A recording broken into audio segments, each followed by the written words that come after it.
Good evening, everybody, and welcome back to the Vertex Stock Car Cup and the final round of Season 2, the Doble Motorcycles 200 from Homestead Miami. My name is Chaz Draycott, along for the ride with you once again this evening, and joining me in the commentary box, as always, and I'm sure we'll do an excellent job together in covering the final round for you, Chris Dawes joined me. How are we doing, Chris?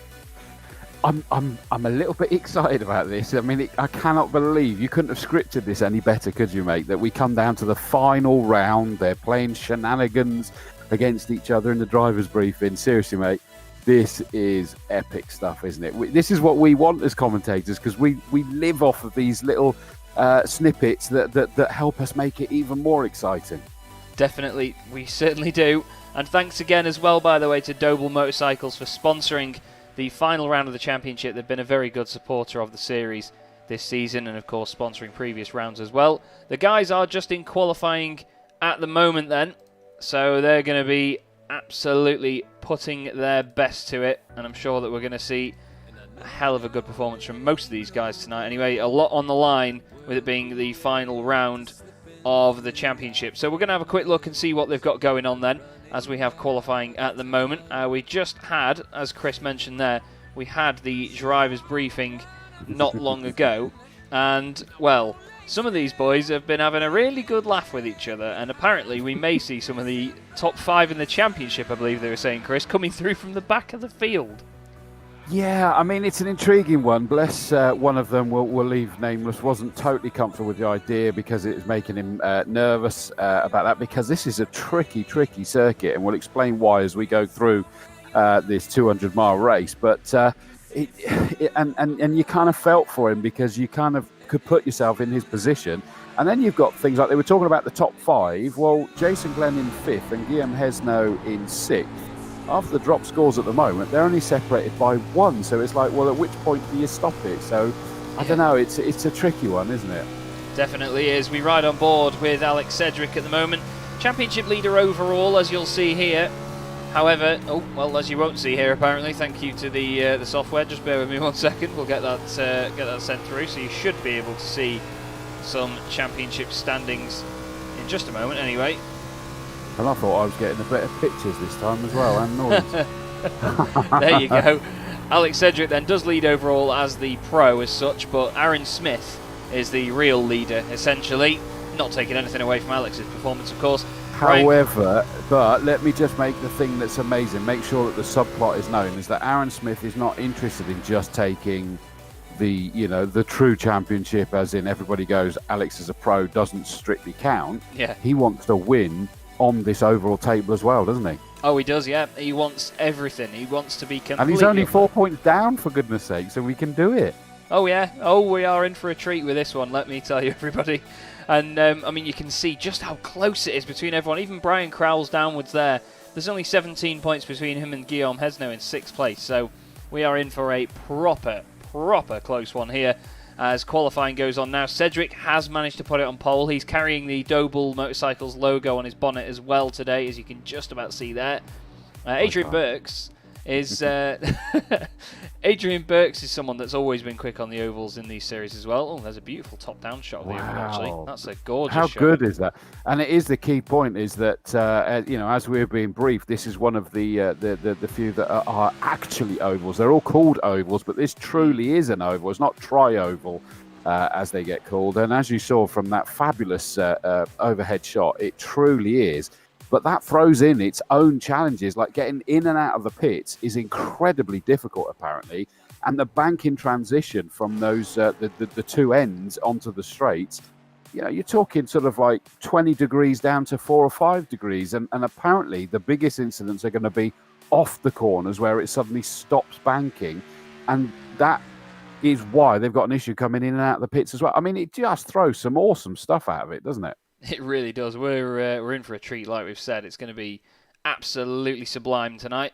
We have 132 laps total for the evening. And here is your grid then. Alex Sedgwick takes pole position on this one. And for the final round of the championship, he is going to be very pleased. Adrian Burks alongside him with Alistair Topley in third, Mikey Doble in fourth. So a very interesting couple of drivers near the top there. George Tolsma, he's shown that he's good in qualifying on these ovals. Hopefully he can keep it up there in the race. Connor Mills, reigning champion, or outgoing champion I suppose, is sixth, but we don't know that yet. Brian Crowles and Jonathan Hill make a very interesting row 4. James Harvey back again in the student motorsport car in 9th place, just ahead of Jack Mace in 10th position. We then have Guillaume Hesno and Jeff Hooper making up row 6, and then behind them Justin Nyer, and would you look at that, Chris, Aaron Smith, 14th and last on the grid. He definitely wants to make a scene of this, doesn't he?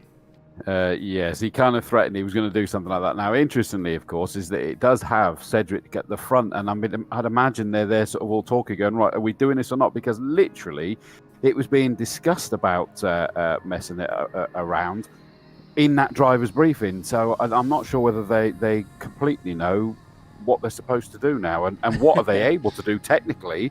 It's all right in the real world that you could suddenly go, fine, we're actually doing it, I'm starting at the back, but you've got iRacing to try and control that for us. Yeah, very true. Well, some of these guys as well, they were sort of saying, oh, I'll throw some money in if you do this for me. And it was getting really serious, and there's a good amount of banter, and that's the thing that we've seen all season from these guys. I mean, obviously everyone watching at home won't have sort of been involved in the driver briefings, but the atmosphere just before a race, even though it's like 10 minutes before a session starts, it's just great fun, isn't it? All these guys really do love this series. Absolutely, without question. Can you remind me, where did Aaron Smith actually put it on qualifying? 14th it was last, wasn't it? Sorry, yeah. I've just looked on the screen. I did see that.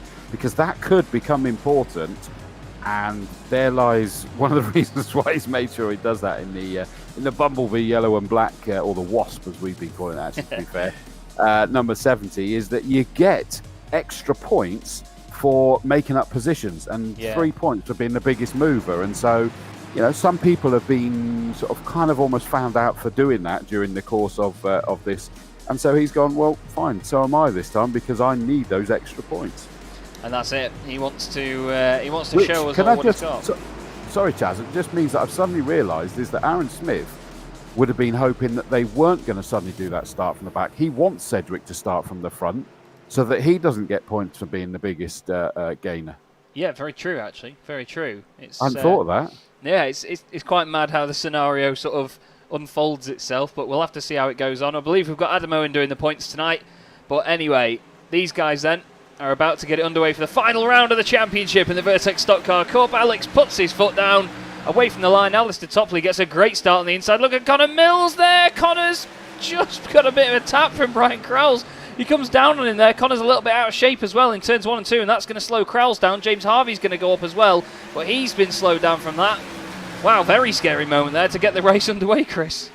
Goodness gracious me, and I was still sort of getting my final notes written down as you went, as I get accused of doing supersonic, and it was, as I looked back up to the big screen, it was absolutely mental. Interesting to see that Alex Sedgwick is going high straight away there. We're told that apparently the best lane to sit in speed-wise is lane 2, that you now see Connor Mills and Brian Crowles were sat in the middle of the circuit as it stands. Now they've dropped down to the bottom, but apparently up the top where Sedgwick is at the minute, and James Harvey in the number 40 car there, Student Motorsport with the sort of camo livery on it. That's the one that might not necessarily be the ultimate quickest, but it will save their tyres. And we're going to see massive drop-off in times. I couldn't believe it when Alex was explaining to us. The tyres will be at their best for only 10 laps. They will need to try to make them last for 30 to 35. But after 10 laps, we're going to be seeing a drop-off of about 2 to 2.5 seconds. I mean, that's massive. It is humongous. Around a lap especially, that's 34 seconds for these guys. It's pretty crazy. Oh, we've got Jack Mace on the infield and Guillaume Hesno as well. We've got a yellow already.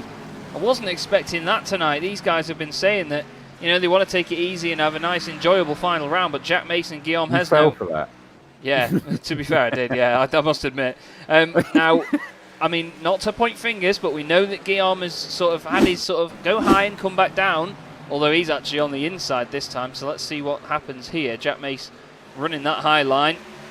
Guillaume slides up the circuit. Oh, I think he just expected there not to be an overlap. Although that looked more than just going up wide. That, I think, and it was the coming off. Do you remember we were explained is the coming off of the corner is apparently incredibly challenging for even the most experienced of the racers and the sim racers of coming off that bank and onto that straight, and it just ran completely wide, and I think it would have been in a blind spot for him. That's really unfortunate. Yeah, it really is a shame. I mean, to be honest, Guillaume really got away with that one there. Jack Mace showing probably a bit of displeasure there by pulling in front of him quite suddenly, but Aaron Smith then is now up to 12th place. Sedgwick, the only car that is actually where he started. Now, Alistair Topley made a great start there. George Tolsma has gained 2 positions. We've already got Aaron Smith coming in the pit lane here. It's quite an interesting one. Maybe he's just thinking, even though it's 5 laps worth of rubber, may as well. Guillaume has now got an end of line, apparently. Yeah, I just saw that. Oh, that's good. We're both keeping an eye on that information as well, aren't we? And if you're watching, make sure you keep the comments coming in. Hopefully we'll be able to see them. Chris Mason, evening Dawsey.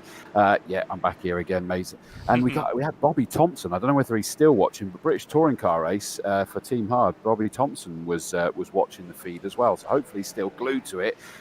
He's a top lad, and I look forward to seeing getting that underway. But you know, and I'm not surprised because the entertainment of this is incredible. 132 laps. It will go in a blink of an eye again, though, won't it, Chaz? Oh, God, yeah. You know, we've been disappointed. We've suddenly gone, oh, we're about to end this race. I've been enjoying this. I don't want it to end yet. Yeah, you're damn right. To be honest, it's been one of those seasons where once the race gets in its flow and really cracks on. I mean, we've had a hell of a laugh doing it as well, and these guys are really getting their elbows out on track and giving us some fantastic racing, no matter what we're on, whether it's an oval, a tri-oval as such, or Watkins Glen last week.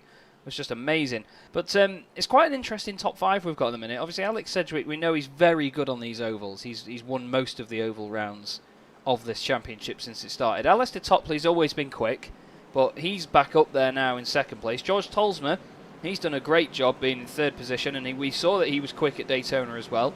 Adrian Burks, another one, good on the ovals. He was good here the first time the championship came. Of course, the very first round of this championship's history was here at Homestead a few months ago, and Adrian was great then.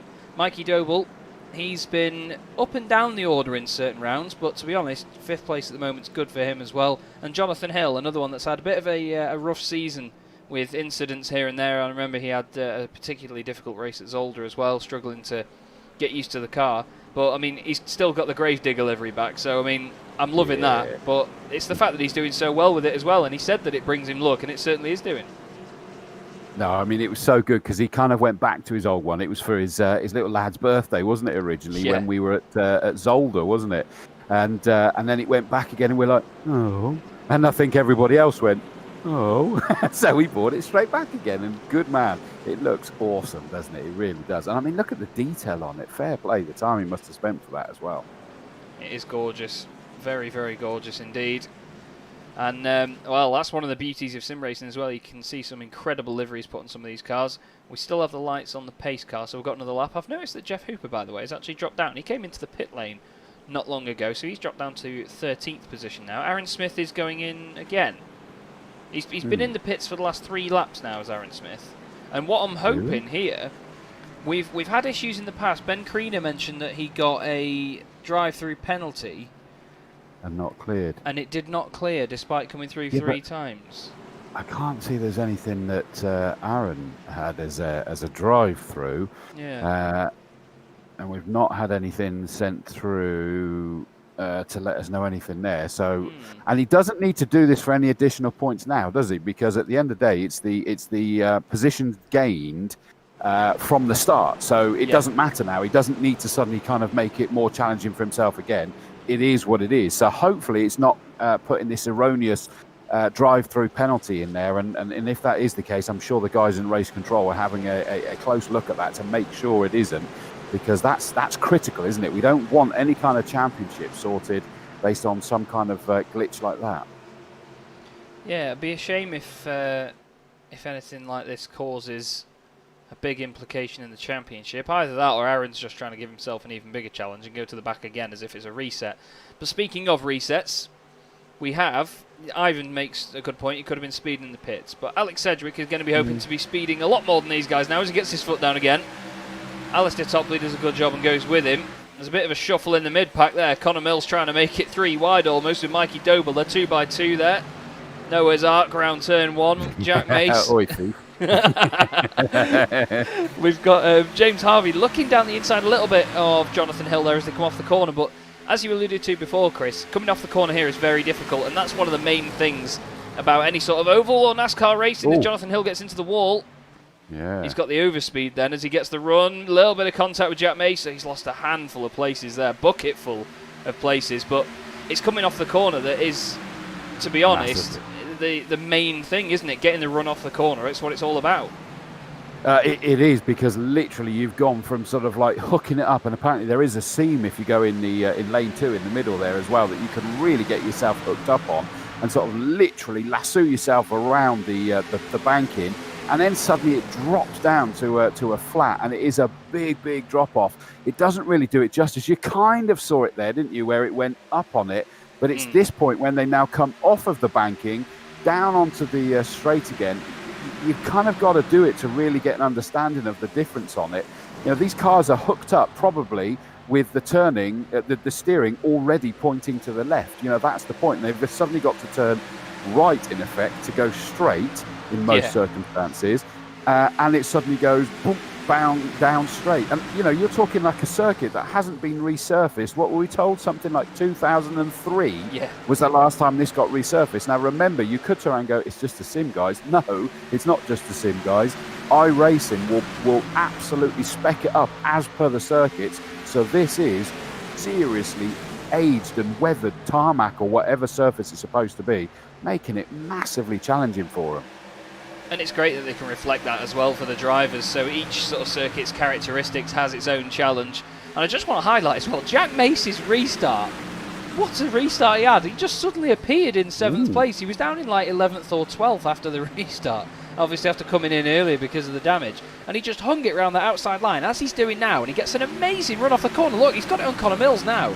And he went round about 2 or 3 of them at one go, coming out of turn 1, because they're all battling away. And he's really making this high line work, is Jack Mace. It's amazing. Look at it. The pace he's carrying. He's just outdone Connor Mills like he's not there. And now we'll go on board just to see the closing difference on Mikey Doble. He's going to get in the slipstream, keep the speed up and let the car go out wide. Unless he's going to change that now, he's on the similar line. No, he does hang it around the outside. Initially on corner turn and you lose it, but look, that middle line, he's on and off the throttle a little bit there, sun in his eyes as he exits. And to be fair, I mean, we saw it in shot there at the front. Alex Sedgwick has now got Alistair Topley giving him all of the attention in the world. He's suddenly caught him up very quickly there. Yeah, I mean, I wonder whether that was just a slight little mishap by Alex Sedgwick. I mean, we're lap 13 now. We were told 10 laps ahead last. We've had a safety car in there, of course. Or a caution, should I say, and so therefore it's probably lasting. Now suddenly I think that their tyres are going to change. The dynamic of what they're expecting these cars to do is going to completely change. And look at that, James Harvey was going for a sneaky snifter up the inside of Guillaume Hesno in the orange, black and red car, but it just compromised James Harvey in the number 40 car quite dramatically. It goes to show there's so much going on this circuit that you just don't really know where to aim it. It doesn't necessarily work, but fair play. He's sticking with it, but he's now tucked behind Brian Crowles. Brian Crowles isn't going to be happy. Remember, he actually sits 3rd in this championship, 2nd if you remove the pro at the head of the field. And at the moment, he's not going where he wants to go. He's down in 9th position. He started in 7th, so he's lost out a couple of positions at the moment. Yeah, he really needs to pick it up and get back further up there. James Harvey's also losing another position, I should say, to Jonathan Hill here.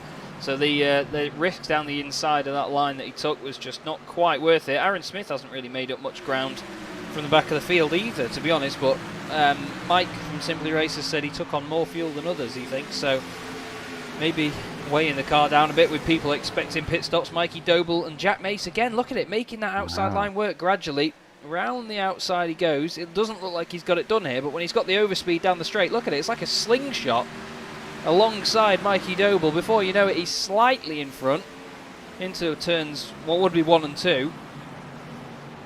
Well, interestingly, they're basically going lines 1 and 3, aren't they? Lanes 1 and 3. So nobody's in the fastest one at the minute.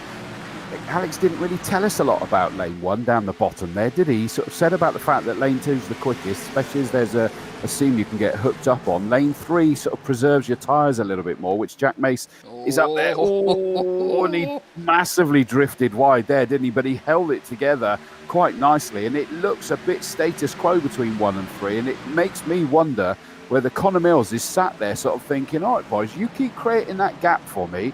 Any minute now, if I can keep getting this slipstream in, but he just loses it a little bit there, look, drops away, and he's probably very conscious of Guillaume Hesno there with him, and but he's got. I wouldn't be surprised to see him suddenly dive into that gap onto lane 2 and drive his way through between these two guys.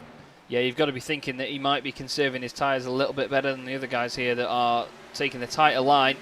He ducks in, stays in the train behind Mikey Doble, but this is the thing with this sort of this form of racing is just amazing for these mind games. I mean, you are a humongous fan of this, I know, Chris, and there is such a massive amount of technicalities in this sort of sport. And everyone thinks, oh, they just drive around in ovals a lot. It's not that simple at all. It's so underappreciated when people say stuff like that, because there's so many different things that you can have factor your race, and I can't even begin to describe the whole pit stop scenario of trying to risk it just before a yellow comes out so you're on fresh tyres.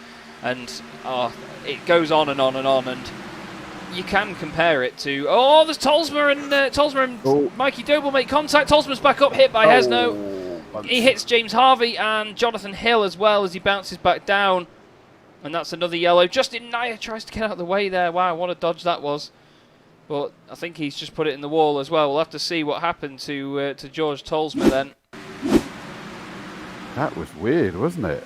Yeah, it was contact with Doble, and Doble at this point was actually quite far back from him.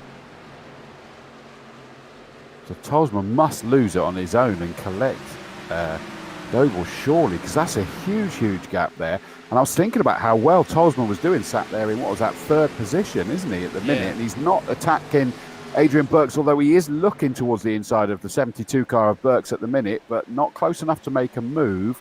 Are we going to see him suddenly switch ends any moment now? He has a little tail wag as he came onto the straight. As we said, it is challenging. Oh, he's just had a really slow. Together. Yeah, he just had a really slow exit through there. Oh, I think it's hard to see whether Mikey came up or whether George came down. No, I've got to be honest and say no, he didn't, because looking at that, I was watching the white line again as well, and Mikey Doble did not change his direction. Could he? Should he? Difficult to say, but no. Look, the door was being closed, and it was too late to close that door. Where's Doble supposed to go? He can't disappear. Yeah, and also Mason Connor Mills actually went into the barrier as well there. We'll have to see whether we've got the lovely old chopper cam to leave your chopper out of it. There you go. I think, it seems like... You watch the white line, is that Doble stayed at exactly the same spot.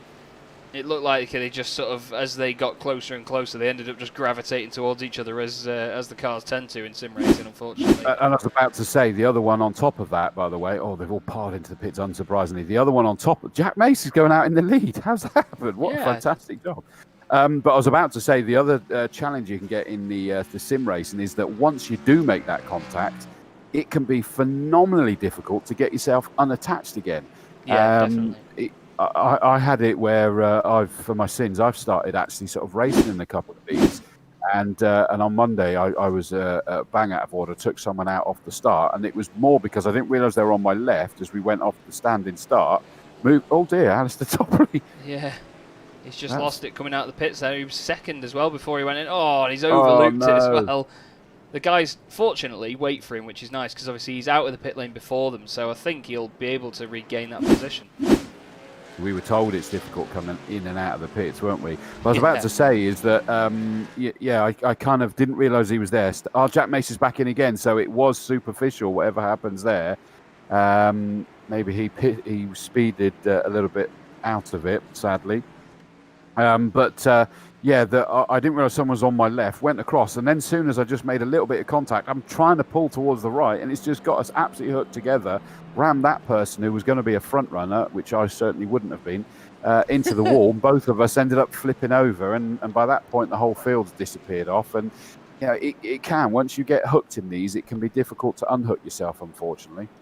Yeah, the thing is with sim racing as well, obviously you see like touring cars and even NASCAR machinery as well, when they're door banging a little bit, they are heavy cars and they can withstand a little bit of door to door here and there, but in sim racing, obviously, because they have to exaggerate a lot of the forces to make sure that it simulates what you get in the real world, unfortunately they are a bit more sort of fragile when it comes to the physics of contact, so a lot of the time... It's still amazing what they do. The bad news is it's showing that Jack Mace is still in the pits. Yeah, whether he's getting the damage repaired, but it's not a fast repair, so I think he's been in there a long time for that one. Incidentally, by the way, thanks Adam Owen from Vertex has said that Adam Smith, we were talking about why he's going in and out, although we didn't see him stop. Maybe we just missed that. He's gathering as much fuel as possible. That's the interesting one. Fuel, they reckon, will last 50 to 60 laps. Yeah. But tires. You suddenly start splitting the strategies, and it could get interesting. So that could be a potential. Well, you've got to try something different, haven't you? That's the key point. Oh yeah, for sure. I mean, you've got to just try and have one over on your competitors here, and I mean he's up to 4th place from it now as well. So must have been a demon stop from him, but he's right in it. He's ahead of Brian Crowles as well, literally right in front of Brian as well, just to rub it in that extra little bit. But Jack Mace, I think he used his fast repair on that earlier pit stop after the first incident. So after that second one there where he went in the wall again, I think he's had to then take a longer repair, which is why he's been in. But he's back with the pack, and if he's got a restart up his sleeve like he had for the last one, then I'm sure he's going to do absolutely fine. But Alex Sedgwick then, Alistair Topley, by the way, has regained that position, second on the right-hand side there, which is good. So his... a little bit of embarrassment there, spinning out of the pit lane, has been saved by the fact that he does still get that place, because at the end of the day he did cross the line on the exit of the pits first, so he does get to keep it. But we're here now for the 3rd restart, and away they go. Alex, to be fair, that was quite a sharp response there from Alistair Topley. He's done a good job there. Adrian Burks is going to try and slot in behind as well. Aaron Smith, blinking a little bit there on the outside. That's interesting. We'll keep our eye on that over the course of the race. Lap 24 out of 132. Time for a gin yet, says Jason Glenn. Yes, mate, definitely. I mean, the stress in the cockpit of these cars must be enough. It's pretty tense up here as well. But this is Mikey Doble. He's got a battle in front of him now that he gets to watch. That's Aaron Smith, championship leader on the outside. Adrian Burks, who's been very quick on the ovals this season, just down his inside. They're going to just go single file, maybe down the straight, although look at the run Aaron's got, that's fantastic. Sedgwick and Topley, though, they're just wanting to get a little bit of a gap here to just try and break away, aren't they? Just so it makes their lives a little bit easier. Even if Alistair doesn't push for the move, it's all about those mind games, isn't it? We've seen it with Aaron and Alex before, where they just break away from the pack and they don't need to worry about it too much. Yeah, absolutely. Just seeing a message come in, 25 and 22 were given a warning, should have given each other a bit more room. That's Mikey Doble and George Tolsma. So actually that's both of them. The incident that caused this is that both of them were called to the headmaster's office and made to keep it cool, boys, keep it cool. The lead 2 looked like they were close together. Sedgwick and Topley, it might have been an optical illusion. No, it isn't, because Topley is now having a look. He is up the inside, surely on the exit there, but he's going to tuck back in again. I mean, what a fantastic race Topley's having. I think we found his favourite circuit, haven't we? Oh, definitely. I mean, that's why I sounded quite surprised previously when Topley wasn't really a front runner, as he goes back down the inside. the first race that we ever had in the Vertex Stock Car Cup around here. He was an absolute delight to watch. He was so exciting. Some of the moves he was putting on were beautiful. You know, staying on the top line and just diving down the inside into the corner and making it work on the brakes. He was brilliant. And he's doing it again here to Alex. He's forcing Alex to keep on that high line. I'm sure he won't mind for his tyre degradation purposes, but Alistair's really keeping him honest here. And just behind, we've got Aaron Smith and Mikey Doble still side by side. Aaron putting on an absolute fireworks show along the wall there. Sparks everywhere, and to be honest, I think the Wasp is going to be shedding its skin if he carries on doing that for too long. Interestingly, Guillaume Hesno went into the pits, and that is an important thing because he sat 6th in the championship with the car just ahead of him, Jason Glenn. Again! Tolsma gets in, moves down slightly on Brian Krause, somehow does not put that car in a wall. He's wobbling around all over the place trying to get it back together, but wow, oh wow, that was a scary, scary moment there, especially for the guys behind. It was the lap after this, I do apologise. It wasn't actually, no, it was that one. It was Brian Crowell's that he moved down on, and then Connor Mills went down the inside. That was scary, scary stuff. Let's go on board with Connor Mills and just have a look. It's tiny movements, isn't it? It's not really too much of a block or anything. It's just George just didn't seem to know that Brian was that close to him by the look of it, mate. Wow, and then he went back up and nearly collected, I think that was Jeff Hooper, wasn't it, that he nearly got involved with. And wow, you're right, his only margin's well held though, and it suddenly avoids us from going into. And Alex Sedgwick has gone very high there, and he's lost the lead. And no, that's going to be Hesno trying to unlap himself at the moment, and I wonder whether that actually came into play there, whether Hesno upset the apple cart and suddenly that Alistair Popley managed to take the lead. He's been threatening it. There's Guillaume Hesno, a lap down after coming into the pits for reasons unbeknownst to us. But no, in fairness, at the moment I stand completely corrected and apologise, is that he's done a good job because he's latched onto the back of Alistair Popley and followed him through, hasn't he? Yeah, to be fair, he did a good job of staying out of the way, but Alex, I think, just went a little bit deep. And in fact, if anything, he probably helped Sedgwick, Topley to make that move, because the two of them line astern is going to punch the hole through the air, and it is what suddenly left Sedgwick kind of like a sitting duck on the outside there on his own, wasn't he? Yeah, he didn't really have anywhere else to go, just other than to watch those guys go past him. George Tolsma's obviously dropped down the order a little bit there. He's just behind his Stage 1 racing teammate, Justin Nair. Oh, was in the background there, Jeff Hooper having a bit of a detour, doing a bit of grass tracking, a bit of lawn mowing here in Miami. But he's managed to save that pretty well. Let's have a quick look at what happened here, Chris. Welcome to Miami, as Will Smith says. Let's have a look at Jack Mace up high. Is Jack going to get the run? I know Jeff just lost the rear end a little bit on his own. Nice save though. That it's easy for to overdo that. The corner. It's exactly what Alex warned us about, isn't it? Is that off the corner is incredibly challenging for them. But he did. He's kept us away from it being a caution again. And there's Aaron Smith. He's actually down to 5th position and lost out to the 4th place, 3rd and 4th, Doble and Burke. So he's lost ground there, hasn't he? Because wasn't he sat in 4th after all of the pit stops and the cautions and everything? So he's lost ground somewhere. Crowells and Connor Mills just behind him. Remember, Connor Mills there with the 1 proudly emblazoned over the side of his car because he was the Series 1 champion. He's now trying to come back at Brian Crowells, who sits 3rd in the championship just behind Aaron Smith. Aaron Smith just ahead of Brian Crowells, who currently sits ahead of him in the championship. There's a bit of pride here, you know, because this is literally 2nd, 3rd and 4th in the championship standings, and Aaron Smith's been hung out to dry. He has indeed. That was a really, really nice bit of opportunistic driving there by Connor Mills, and James Harvey's going to sneak through as well. Aaron may be feeling the effects of having the extra fuel that we mentioned earlier. Maybe not quite. I mean, you would think it'd weigh the rear down and get it a bit more planted potentially, but seemingly the weight over the rear end not helping him at the moment. He's not really got the pace for some reason. Whether he's only taken 2 tyres or 4, we've seen him do that before because he gained a lot of places in the pits. So it's an interesting little thought to have, but he's really dropped off there. Connor Mills, though, he's thinking, right, Brian is the only one I need to worry about then if Aaron's going to start dropping back. But James Harvey, I tell you what, James is doing a great job at the moment. Started 9th up to 7th. He's watching this with intent now, as you can see the beautiful lighting here around Homestead.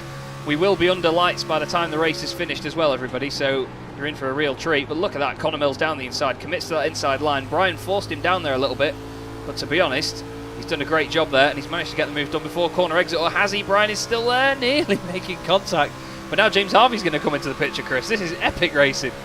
Well, you see what happened there is that Brian Crowell's got the corner exit wrong with how difficult we've been told it is, that enabled Connor Mills, and it nearly caught him out and there was nearly contact, but he managed to dive far enough down the apron towards the apron, should I say, to get himself up the inside.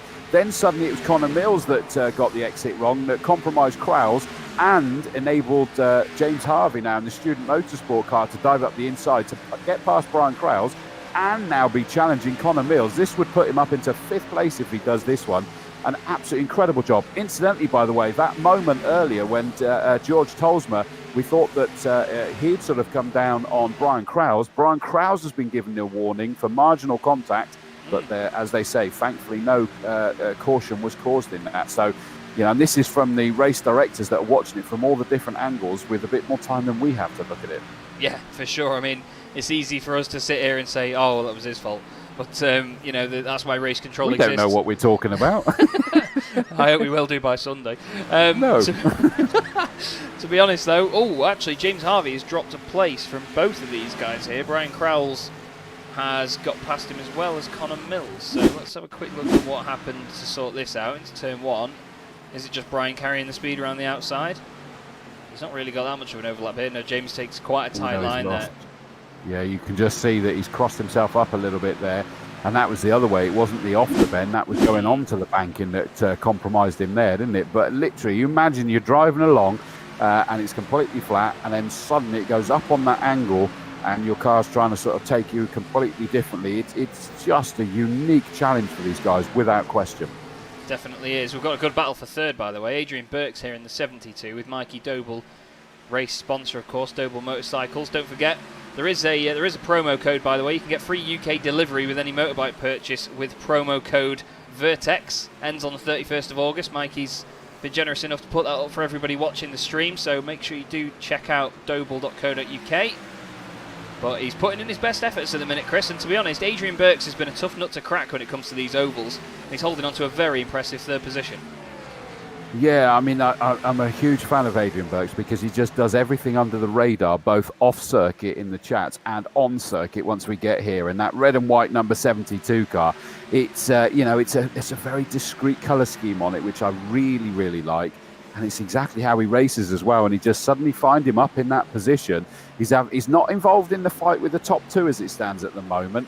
But frankly, he's holding on to a cracking podium position. And the title sponsor, Mikey Doble III, if we give him his full title, is desperately trying to get him. And this is Mikey Doble actually races the BMW Compact Cup over here in the UK. Totally different to what we've got here. And he's doing a fantastic job. He's got better and better over these last few races as well, hasn't he, Mikey? Yeah, and I think it comes with experience in these cars as well. I mean, you get used to how they handle and what they can take, essentially, and it's been a really, really good learning curve for him, and it's been great to watch his progression, essentially. Without question, and that's why we're suddenly seeing a fantastic fight like this. And, these two absolutely glued together. And this is the main fight because I think the top in Sedgwick has spread out slightly. Dive towards the inside there as we get in towards the bank. And he's going to wash out. Don't make contact with Burks just yet. And he holds it on there. Burks will be completely aware. His spotter will be telling him that the blue and white 22 car is just on your inside. But now Doble's going to be able to follow that one through. He's trying to get himself up into that middle line, lane 2. Which we've been told is the quicker, although I've lost track of how long we've had since they actually changed tyres. Are we going to now start to see these tyres dropping off, which probably means they'll be desperately trying to push towards the outside of the circuit that will sort of preserve them a little bit longer. They're not at the moment, are they, Chaz? They're prepared to sit down low as it stands, so I think we've still got some fight in these tyres just yet. Yeah, definitely. I mean, the lap times last time round, most of them, everyone other than Mikey Doble actually did a 35 or a 36. Mikey Doble did a 34.93. I think it was a 9.8 the lap before that, though. George Tolsma here and Jeff Hooper. George just been overtaken by Jonathan Hill not too long ago, I believe. George is trying to stay, just as he said, around that sort of outside line, preserve the tyres a bit. Jeff Hooper's coming gradually up. Oh, a little bit of netcode there. They're actually quite a bit of distance apart still, a bit of breathing room between them, and it seems that the sim believe they made contact. I mean, I don't think they did, but it's one of the beauties of sim racing. You've got to be ready for it. Connor Mills and James Harvey are still having a scrap, though. James has got back past Brian Crowles. Get his name out, Chaz. Now they're side by side again into 1 and 2. Connor Mills' car, not the straightest looking thing in the world at the moment. It's got a few bent panels. I thought I saw that earlier, actually, but I wasn't sure because obviously might be the chrome. Could be, yeah. But he tends to have that. Now, of course, what we also he's hopefully been saying it is that he's not kind on his tyres, is he? And he can't work out why he's not. Yeah, that's very true. Actually, we asked him about that at Watkins Glen last week after he just killed the tyres and wanted to pit early. As Brian Crowles thinks, oh, the left rear of that car looks nice. Let's just have a little nibble on that, shall we? Very close to it. Yeah, indeed. Checking out Connor's rear end, I think, is probably the best phrase for it. James Harvey, though, to be honest, what a great little sneak through he's had, though. He's back up into 5th position now. He's on for what I believe is probably his best result in the championship. I think he's had a couple of top 10s, we know that, but I don't think he's had a top 5 yet. So it'd be good to get James up there into the top 5. Student Motorsport and James have been very supportive of the championship and all the streams, and we're very grateful for it. JP as well, as we all know and love. But yeah, great performance from him so far. The closest 2 cars on track at the moment are actually the guys behind him, though, Connor Mills and Brian Crowles. It has spread out a tiny little bit here, but this is the time when these drivers really need to keep their focus, isn't it, Chris? Not when they're in a big fight or anything. When they've got a tiny bit of clear air around them, they need to just put the quick laps in while they've got said air. Yeah, absolutely. I mean, we were hoping we were going to get a good chunk of green flag running, and we're getting that as it stands at the moment. Oh, big kick of sparks there, as I think Brian Crowles just made love to the wall on the exit there. But he kept it going, and he's okay. He needs to be, because it is an important car that he can see here in his rearview mirror. It is Aaron Smith, who is just ahead of him in the championship standings. I mean, a reasonable chunk as it stands at the minute. What are we talking? We're talking 20, 31 points as it stands at the minute. So it'd be a big, big ask. But of course, we've got drop scores to take into account and what have you that could sort of fluctuate somewhat. I mean, there's another interesting one for Aaron, is that he's there trying to get the most positions gained. Could he actually find himself dropping a better score? Do you know what? His score that he's dropping at the minute is 31. Actually, no, that's probably not. He's probably not going to improve it. That was Iowa that went very, very wrong for him, where he came home in. What did he do? No, not Iowa. Sorry. Daytona. Daytona went wrong for him. Go on, carry on, mate. Sedgwick just had the back end of that car so far out. It was unbelievable. Doble has managed to sneak up to him and get past, though, and he's actually put a bit of daylight between the pair of them. It may only be a quarter of a second, but it certainly looks like more than that. But Sedgwick had that thing moving around on exit. He's dancing that car. But he's just going to be holding on now, waiting for a yellow flag, because these guys really do need the new tyres, because now they're getting into the 35s, the sort of high 35s and 36s, just denied at the 37 last time round as well. So the times are really going, but here's the move from Mikey then, Chris. Wow, so he certainly made up an awful lot of space there, as these front 2 have dropped off more than the rest of them. And what are we talking? I mean, there is that drop-off, 33.8 we had in qualifying. We're in the 35s. Doble trying to look up towards the inside. Doble's got the lead. Sorry, mate. He's grabbed the lead off Alistair Topley. What a great run Mikey Doble's having tonight. Wow. And Guillaume Hesno's still involved in all of this, so that suggests to me that Sedgwick's struggling right now. It must be the sponsorship money. Something's gone on here. Mikey Doble's on a different setup. But he's absolutely flying. And I mean, we were saying he was improving and doing well, but he's caught the leaders and he's just had the pants down, honestly. He's just taken their money and he's like, all right, see you in a bit, boys. We're off. But Alistair Topley, he's trying to keep him honest, but look at the run out the corner that Doble's getting as well. That car just looks so planted on exit, whereas Topley, you can see it dancing around a bit. Look at the time he's gained. He doesn't care if he scrapes the wall. He's doing an absolutely epic job. Mikey Doble, he's like, here's some sparks for your trouble, Alistair. See you later. And the reason why I missed half of that is I was just checking what this means to the championship. Aaron Smith at Daytona went drastically wrong for him. He came home in 13th place on that one. Ouch. So the reality is that no, there's going to be no conspiracy theory that I was trying to steer up, as if I'd stir. Because he has had a worse result than he can. I mean, he could come home 14th, but he's not going to gain himself enough, is he? Sedgwick's struggling because now Burke's all over the back of him. Guillaume Hesno is a lap down. He's running in last place, and he's got every right to unlap himself. I'm sure that Sedgwick's probably getting a bit frustrated, but I'm sorry, he's got every right to try and get himself back onto the lead lap, albeit that that's not the leader anymore. But something's not right with Sedgwick's car, is it? No, it's not behaving itself on those tyres. And I mean, Adrian Burks was in a very difficult situation there where he wanted to go down the round the outside of Alex Sedgwick, but he had to go down the inside of Guillaume Hesno, and he wasn't sure whether the gap was going to close or not. Look at the mid-corner speed that Adrian's able to carry, though. I think that Alex is absolutely more to the point that tyres. Alex can't. You know, that's the key point, the speed that Alex can't carry. Yeah, very true. Yeah, and Mike said that Alex's tyres are shot. So, you know, he's there trying to go, right, how far can I carry it? How far can I carry it? And I think he's hoping that someone's going to suddenly drop it and cause a caution. But I can't see it. There goes Burks up into third, down to fourth goes Sedgwick. This is great news for Aaron Smith. Well, it would be if Aaron Smith was higher than 8th position at the moment. He's got the most gains, 6th place gains, so that gives him an extra 3 points there. But he needs to finish ahead of Alex Sedgwick for that to really count. And it will do, because we're talking a gap of, what did we work out? 4 points. So Sedgwick's got a point for leading. It means that we need to get Smith up to lead a lap. 3 points for leading more and finished ahead of Sedgwick, and he probably needs to get the fastest lap. Yeah. It's going to come down to the wire, mate, isn't it? It's going to be so close, because at the end of the day, every position difference between these guys is we've got Jeff Hooper and Justin Nyer coming into the pit lane now. They've given up on the tyres. Every position difference between these guys, you only lose 1 point per position, as Aaron Smith's had a bit of a blink in and out there. So it's not that much of a gap. Brian Corral's dancing around in front of Aaron Smith there.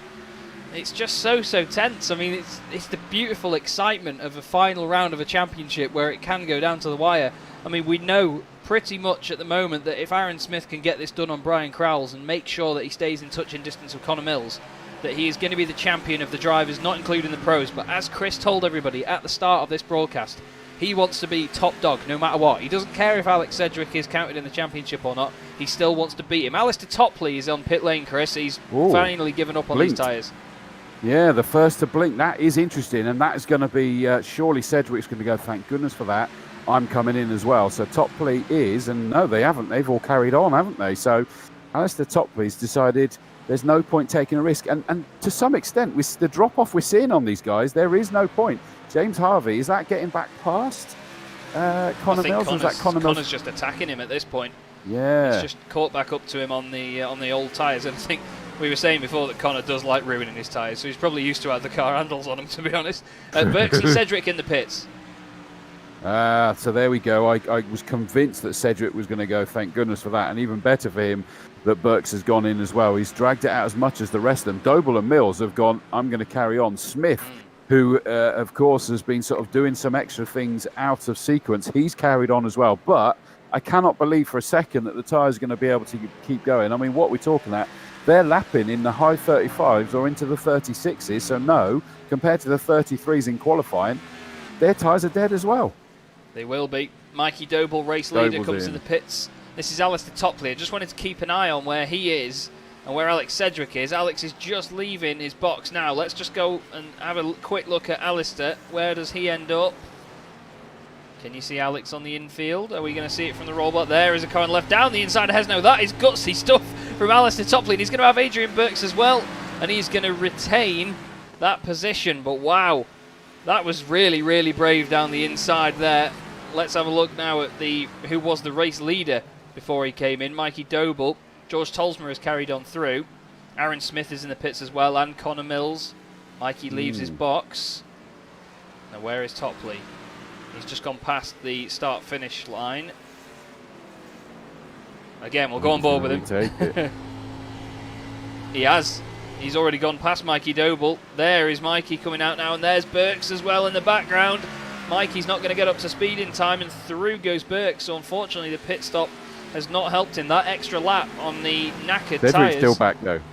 Yes. Sedgwick's behind him, though. Look at that. They managed to get past Guillaume Hesno, of course, is completely out of place with the extra stop that he put in. And Sedgwick's now trying desperately, while he's already up to temperature, up to speed, up to psychologically in the zone, whatever other thing we want to throw at this, whereas Doble's trying to get out. He's trying to make sure that he shut that door and making sure that Sedgwick can't have a crack at him just yet. But Sedgwick's now gone up, and in fact, I would say that Doble went probably lane 1 there, which has made it a tricky one for him. Off the corner, nearly ran out wide in towards Sedgwick. But the number 9 car's sweeping around the outside at the moment. Where are we going to go? Sedgwick's in lane 2. Look, do you notice how earlier I was commenting about the fact that he was up high in that lane 3? He's deliberately put that in lane 2 there, hasn't he? He has, and it's worked for him. That's the main thing. It has really worked there. Mikey Doble didn't really have an answer for it. We've got George Tolsma, by the way, 12 seconds out in front at the moment. He's managing to just drag this car around. But don't forget, he was one of the early stoppers in this. So how well that car's behaving, we're yet to see. But Connor Mills has just gone past him like he's not there. Connor, of course, unlapping himself, though, so George doesn't need to worry too much about that. But the gap is really coming down to Alistair Topley. So Alistair will... 36.8 he's just done, so he's well off the pace, isn't he, Tolsma? Yeah. I think it's a bit of a surprise, though, because, I mean, George has been very quick in qualifying on these ovals. No, I mean, as in his... in other words, his tyres are dead and he's still going, is what I meant more than anything. Look at Topley's back in the 33s, low 34s for Burks and Sedgwick and Doble. So, you know, he needs to. Same as Hesno, sat there in 6th now, but he's in the mid-36s. He's going to have to go in. Yeah, look at that. Tolsma is just being hung out to dry by Hooper, diving up the inside on the fresher rubber. He needs to call it quits, doesn't he? But he's pitted out of sync, and he's kind of got to sort of get himself back into a strategy, hasn't he? It's quite interesting, though, because Tolsma didn't come in the pits too long ago. He pitted on... Oh, no, sorry, it wasn't him, actually. It was Jeff Hooper and Justin Nair came in on the same lap. That's where I've got confused. It was Tolsma's teammate. Last time Tolsma pitted was lap 20. Last time Guillaume Hesno pitted was lap 26 as well. So these boys are really hanging these tyres out. But like you say, it's not doing them any favours. Sedgwick now onto Adrian Burks, not Alex Burks. They're not both namesakes. But wow, Alex now he's on this fresh rubber. He's got his confidence back, hasn't he? He's back in his flex. Yeah, but he's gone back to that lane 3 to try and stretch it out a little bit longer. So he's doing a bit of all of the above now, isn't he? But he needs to, because he knows that Topley's sort of disappearing off down into the distance as it stands at the moment. What are we talking about? 3.5 seconds is the gap between himself and Alistair Topley at the moment in the 41 car. That lovely yellow and blue car that kind of is the pseudo leader in reality, because he's lapping considerably quicker than the unpitted George Tolsma in the 25. Tolsma's into the pits now, so Topley's going to take that back on again. Look at this, Brian Krause, 48. There goes James Harvey, the Stewart Motorsport car, number 40, dives up the inside. He is having one heck of a race this time, isn't he? He's trying desperately to get himself up into what will actually be 5th, because Tolsma's in the pits. And this is the fight for 5th and 6th place at the moment. It's a hell of a scrap as well. James Harvey's been a really good sport this season. So is Brian as well. They're very, very funny guys. Brian, massive fan base on YouTube as well every time we stream this. He's made sure that James stays low there. James obviously scrubs the speed off and it doesn't work for him. A bit further down the order, by the way, Justin Nair and Jack Mace are fighting for position, 13th and 14th. They may be the last 2 cars in the field, but it doesn't mean they can't have a good ding-dong scrap as well, which is what we love in motorsport. Doesn't matter where you are, Justin just really checking out the back of that car. But it's a shame, really, for Jack Mace, because he showed great pace earlier on those restarts, but he's just not been able to summon it up again, has he, Chris? Well, he kept getting involved in other people's instances, didn't he? Which is a real shame. We saw him take advantage of the first one from memory, but then suddenly he was involved in something, and from my recollection, he was sort of an innocent bystander in it, and it's just compromised him dramatically. But the point being is, it's a short lap. 30-odd seconds it is. So, just keep the patience, keep yourself there trying to get back involved. All right, the leader's now coming up to try and put a lap on him, but he just needs to play it cool, Trig, play it cool. Apparently, we need to get a replay of Connor Mills coming in the pit lane.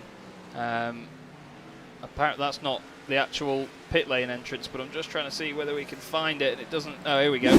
Apparently Connor Mills did a brilliant entrance to the pit lane. Whether he spun it or not, we've been told this by the race director Mike Yao, who is doing a cracking job as always tonight. Here he comes down off the bank, and that's a bit of a harsh one. Oh, sideways.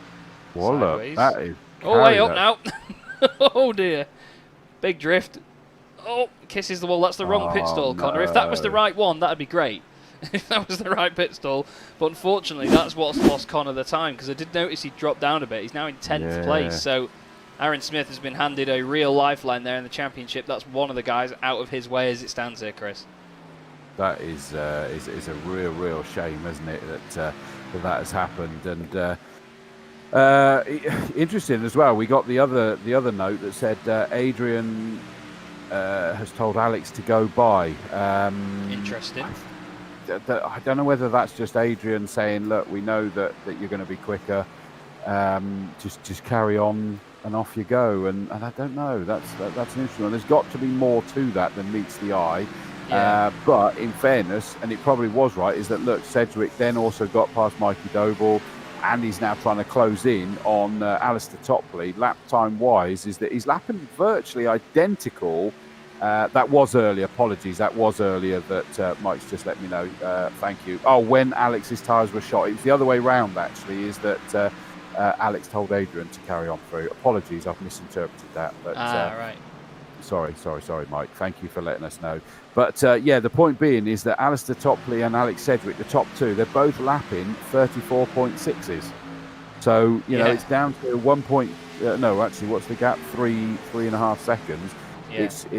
But then he's not managing to eat into it anymore. But Mikey Doble's is Mikey Doble, looking from that, is pretty close behind him, isn't he, still? He is indeed. If we go on board with Mikey, bang, there he is, and there's Alex Sedgwick right in front. That is close to the wall. That's flipping scary. Beautiful lighting conditions here as well, though, as the sun has set in Miami. I wish we were actually there doing this, Chris. I tell you what, if Alex could... Alex and the boys could fund us to do that, that would be pretty mega. But we'll see. There's palm trees on the right anyway, albeit virtually. But this is now becoming a really good chase from Mikey Doble. And to be honest, he's come alive at this final oval, hasn't he? It's brilliant. As he goes down the inside, as Alex goes a bit deep now, Justin Nyer in there as well. This is like hacking it on Schumacher around Ricardo Zonta, was it? But he's done it because Doble did brilliantly there. He knew that Nyer was going to be there going, I don't know where to go, and that Sedgwick just got absolutely compromised, left behind Justin Nyer, who did absolutely nothing wrong. But all of a sudden, Sedgwick's now gone diving down towards the end, towards the inside side, to try and see whether he can actually get himself back onto to Doble. He's not going to be able to. Mikey Doble, look at that transition. Wowzers, that you really got to see it there, didn't you? From the flat straight onto the banking of the bend there.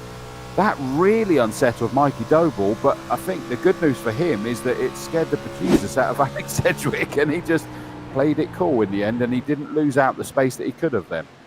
Yeah, that's it. I mean, we've seen some of the drivers drive it in really deep up there and then get a really good run off the corner, but it's just not worked for him there.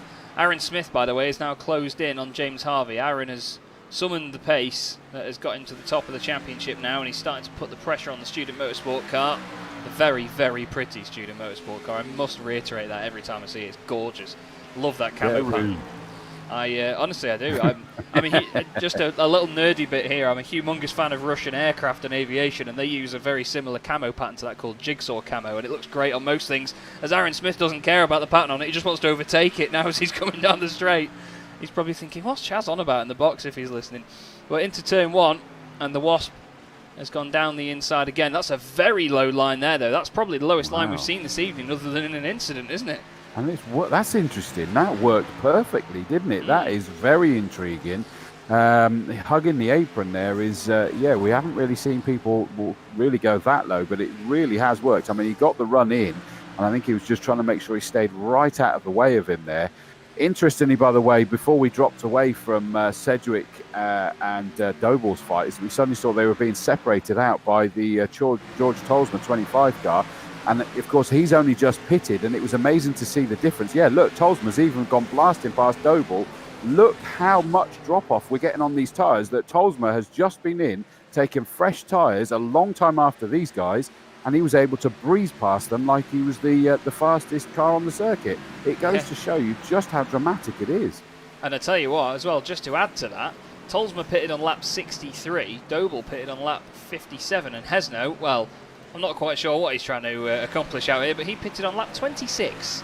So he's done 50 laps on these tyres now as Guillaume Hesno. He's just lost the place to George Tolsma, and George has already gained 1.2 seconds on him in half a lap. So he's really not got the pace in those tyres. But yeah, Doble and Sedgwick, 57 and 56 were their pit stops, and then 63 was Tolsma. So only 6 laps difference, mate. It's just incredible, isn't it? Like, just to see that he's able to blast past them, even though he sat there in 11th place at the moment, it's to see that speed difference.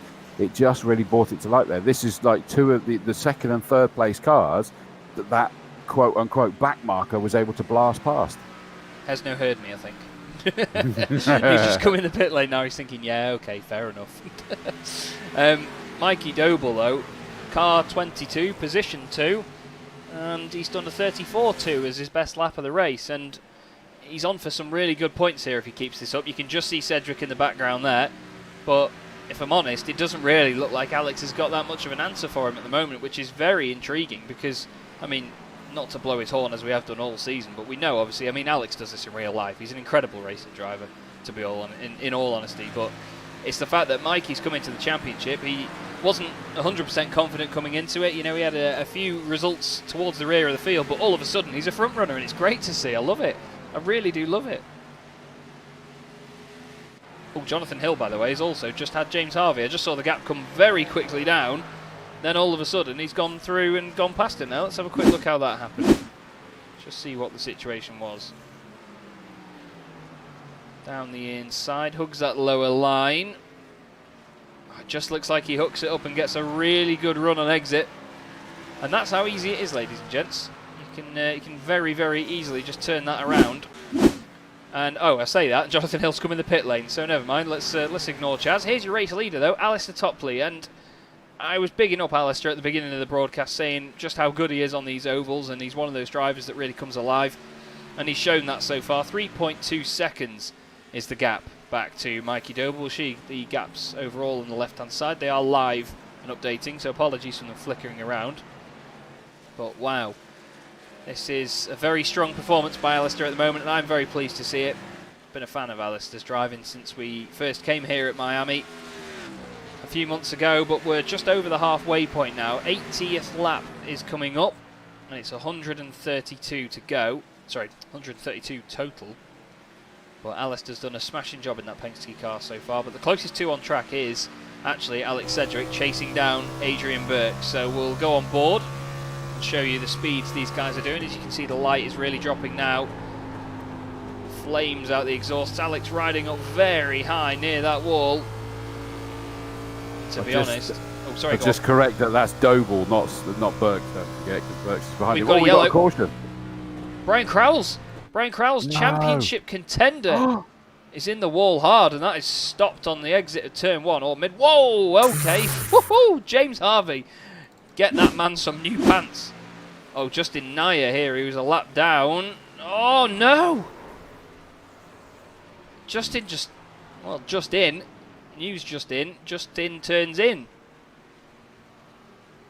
I don't really have many words for that, unfortunately. He's going to be happy with that, is he? No, and having a look just again. I mean, that was close, but I mean, Brian, to be fair, he makes a little move to the right there and the car straightens up, but Justin turns in as if he's not actually there. He just... We gone DD all of a sudden, have we? Yeah. But it's a massive impact. I mean, the sparks and everything make it look fantastic. Thank you, iRacing, but Brian's not going to enjoy watching that one back again and again. We'll go on board with James Harvey and just see how this develops. Get ready to lean back from your screens, everybody. I'm already leaning back I'm leaning back on my chair. Here comes Brian Crowells, and suddenly it's moving. Wow, hold on for the ride. Suddenly James Harvey's going to invest in roller coasters. Alistair Topley. Toilet paper. Yeah. Well, at least it's not the beginning of lockdown where he couldn't get hold of any. Tell you what, but that was a bit uncalled for there, if I'm honest, on Justin Naya's part. I mean, whether he thought that Brian had already committed to the corner is up to him. We've got some great shots here of all the cars coming in the pit lane. They all stop, they all go up on the tyres very, very quickly. And I'm just keeping an eye on Topley because he was your race leader before they all came in. They all go up for the left-hand side as well. The reflections look beautiful. He lights up the rears and away he goes. Sedgwick, woohoo, nearly. Alistair uses the advantage of sim racing there, where you can go through the other cars in the pit lane, but manages to just get out there. Sedgwick, importantly, is ahead of Doble, and Smith is 5th. Tolsma is actually in 6th, and he stayed on track as well. So his tyres are about, 17, 18 laps older than everybody else's, though. So if anything, we're probably going to see him pit next time round, aren't we? Well, yes. I mean, he was probably hoping that safety car would have come earlier, where he'd still have the, life. I mean, he's going to have life if we consider that the idea is you're supposed to try and push these tyres to sort of 30, 35 laps, that sort of thing. But after 10 they're gone. Yeah, he just can't. I mean, he would have done too many to have got any kind of optimum performance out of it, and so he's had to go. And he's going to be frustrated because it's got rid of it. However, at least when they get back out, he's going to be down the pack, but he's on a par with them now. Yeah, they're all going to be on fresh tyres. Yeah, that's the beauty of the safety car, isn't it? With not just this, but I mean any motorsport really, it levels the playing field for these guys. George Tolsma, a little bit of a ginger entrance to the box there, just to make sure you can lock up the fronts on these cars. Ginger entrance. Yeah, ginger entrance. Is that like a ginger step kid? Well, my missus is ginger, so I'm going to stop the jokes very quickly there. Alex Sedgwick then is up into second place, ahead of Mikey Doble, and well, Brian Crowell's in front of him on the road, but of course down in 11th place now. Brian's taken that fast repair, which again, taking advantage of the world of sim racing. We can see the stars and stripes and the bald eagle. Well, I love that livery. It'd be a shame if he changes it for the next season. But yeah, Brian now looking like third on the road, but of course effectively a lap down on the other guys. That's Guillaume Hesno, Jonathan Hill and Jack Mace in front of him there. Alistair Topley just behind. Well, Alistair's going to be loving this. Aaron Smith in the pits there, Chris. That's interesting. And I'm assuming he didn't go in. I think he did actually. He was his last one was 81. So yeah, he joined everyone else last time round. Strange. Aaron's doing some very strange behavioural traits tonight. He's really tricking us, isn't he? Oh, it's the fuel. It's the fuel thing, isn't it? He's trying. That was a drive-through. He's driven straight through. Hopefully. Well, this is what he was doing earlier, and we were informed that it was something to do with fuel. That even when he was driving straight through, I don't know. Well, I wish we could bring him in, but I mean, we can still bring somebody else in. He's not singing as he said he would be when we brought him in. Connor Mills joins us in the box. Connor, how are you finding this race so far? I mean, the championship contenders are all over the place. Yeah, it's up and down. It's up and down. Start there was a bit of an issue, and then like an absolute idiot, I spun it coming into the pits because I forgot to put the bias back to the front. Don't worry, we definitely didn't see that on stream and definitely didn't rewind to it. Just to make sure. Your Honour. What it is, I've been struggling with the tyres. I found out that a lot of the guys are sort of winding the brake bias back to rotate the car when the tyres start to go off. So I thought, I'll try and do this, and then I forgot to put it back forward to come into the pits, and the rear just went. So that halted it. But we've got a yellow now, fresh tyres, make up some positions, and see where we can finish up. Hopefully, this yellow and another yellow, I think, will be sweet. Well, as you explained there, then, so you get one lesson in tyre management, and then another lesson in remember to always put your brake bias forward again. So yeah, it's yeah. it's I mean, this has worked out a bit better than I thought. I'm actually in fifth. Yeah. So exactly. That's not too bad. I can do some damage from there, so to say. Not physical, I hope, but not literally. Well, we'll see how chrome the front of that car is come the end of it. But best of luck for the rest of it, Connor. Great to speak to you. Cheers, mate. He's a great character, isn't he, Connor Mills? He's so funny. Absolutely. We've had some Justin Nair did get a penalty. He's been not a penalty. He's been end of line for the 77 car, but that doesn't really compromise him that much. Sadly, does it? In Brian Crowell's really did lose out there. Yeah, it was a horrible incident. It was just the fact that Brian's just going about his race, just to try and fly through, get past lap traffic as you do naturally, and. Yeah, got caught out there, unfortunately, by Justin. However, lap 85 going on to 86. Alistair Topley now in the box seat. And he puts his foot down. Oh, a little bit of movement on the rear there. I think he spun the rears up. Alex Sedgwick is right alongside him as they go across the line. Then Mikey Doble, he's waiting in the wings for something to happen. James Harvey's off and in the wall. Oh, no. There's no yellow out for that yet. He's put it back on the circuit. Oh, James. He was having a beautiful start. Well, a beautiful start. He's having a beautiful run. I mean, the whole race has been fantastic so far. That's absolute heartbreak for him as Sedgwick goes round the outside. We will break away very quickly just to have a look at what happened to James Harvey, though. Yeah, we weren't told to worry too much about this restart. Wow. He's done it himself. He's spun the rears.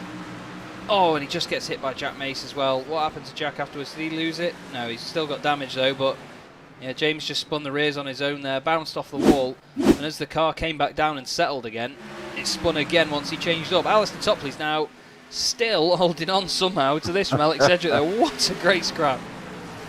I love the fact we got Chris Matey Hill, one of my friends that does actually race the Sims as well, and he says, evening Dawes, is that me in 10th? Well, 9th now, and I'm afraid not, mate. That's Jonathan Hill, but he's got a great livery. That was really weird from James Harvey, wasn't it? Sedgwick's now coming back at Topley, but it's still not sorted. That he kind of was in a straight line, lost it again, and then lost it again, and it was just unfortunate that. I'm not sure what happened there. He should, on the fresh tyres, we'd have expected a bit more grip there, but it was almost as if he was still on the old tyres, wasn't it? Yeah, it's a real strange, or maybe the contrast between heating the tyres up during the safety car and cold circuit now as it cools down a bit. Obviously, as the light drops, Topley's just gaining the lead again, by the way, at the bottom of the shot. This is Adrian Burks just chasing Connor Mills, who's now up into 4th place, who we were just speaking with a moment ago. He says he can do some damage from here. Well, we'll have to see what he can do. Aaron Smith, though, still in 6th place. He's doing everything he can at the moment for this championship, and other than Sedgwick, I think he's on his way to winning it still, which is good for him, but he knows, we know better than anyone as well that he really wants to be up there. Topley, though, we'll go on board with Sedgwick just to have another look at this battle close up. Look how close these pair are together. It's great. Oh, and look at that now where the sun has gone. We're in the floodlights, and Sedgwick now desperately trying to find a way. He's massively in the slipstream, and he's going to try. Well, look at that. As soon as he pulled out there, is that he just lost the flow completely. Back in he goes, and it's now as we go onto the straight, that transition, that difficult transition, and he's prepared to just sit there right in the draft, now go up the inside. Is he able to pull a slingshot here? He's forced down to lane 1, leaving Topley in lane 2, allegedly the quicker, but look at that, he washed out a little bit there, out wide ever so slightly, which means that the advantage now goes to Sedgwick in the black number 9 car, kind of. Is it fair to call it advantage? I don't think it is at the moment, is it? It is do-si-do your partners, and Doble's basically sat there in the 22 blue and white car, the title sponsor, Doble Motorcycles, sat there deliberately with a grandstand seat at the moment. He doesn't need to defend from the last season's champion, number 1 Connor Mills, sat there just behind them, and these two are just going at it like a pair of prize fighters. And I think that Doble's kind of hoping they're going to come unstuck, but you've got to applaud both of them. The way they are racing is hard but fair. Definitely. I wouldn't want to see these players play tennis, because if that was advantage, I don't know what juice would be. Flipping No. It'd be absolutely unbelievable. But what great racing from Alistair Topley. And I was saying before, of course, he comes alive on these ovals. He was great when we first came here, and he's been quick at the ovals all season. Daytona he was good as well until an incident obviously knocked him right down the order and took him out of the race eventually, I believe. But yeah, that Mustang is in some very capable hands right now when it comes to Alistair Topley in the Rogue Motorsport machine. Behind as well, don't forget Connor Mills, he's waiting in the wings for Mikey Doble to do something. Adrian Burks has just dropped down quite a bit. I think he might have scuffed the wall maybe, because it was like 0.2 of a second there, and it's just dropped to 0.8 of a second now. So Adrian might have had a little bit of a moment coming off the final corner, but the closest two on track still Alex Sedgwick and Alistair Topley. Alex going sort of slightly lower there just to say, go on, come with me, dare you. But that middle line though, it's the optimal line, isn't it, as he was saying before, but it does kill the tyres a little bit more over the long run. No, exactly, and of course it's only really from what we're reading between the lines as non-racers as you and I, in fairness, aren't, is that reading between the lines of what Sedgwick was saying is that it is the great line, but it doesn't sound like you're always going to guarantee to pick yourself up on the scene from this sort of aged tarmac that we've got out there on this circuit. And suddenly you saw that Sedgwick ran very wide there. I don't think he quite touched the wall, but he probably changed his underpants as he got up close to it. And Topley was able to close back in again. Incidentally, I see that James Harvey hasn't come back out again. I wonder whether that tells us that actually it was a rig issue that's caused that, because it was very, very odd what happened, wasn't it, off of that restart, that it did smack as if something maybe broke on his rig there, his sim rig, that's put him sadly completely out of the race, which is a shame because, as you said, he was doing fantastically well. He's like 5-6 laps down now, so he's out of this race. Yeah. Actually, it just moved. It moves. It's alive. I think as well, he's not actually taken the fast repair. I think he might have taken it again. It's a similar situation to Jack Mace. I think he might have taken the fast repair. I don't earlier. think so. No, you know, I can't believe that's going to be 5 laps worth of repair work there. I wonder whether he's had to do actual real-life repair work there. Well, it would have had to tow back to the pits as well, which usually takes a few minutes from the incident, unless he drove it in himself, I suppose. But yeah, 4 minutes 15 in the pit lane, so a bit of a nightmare for James, I'm afraid.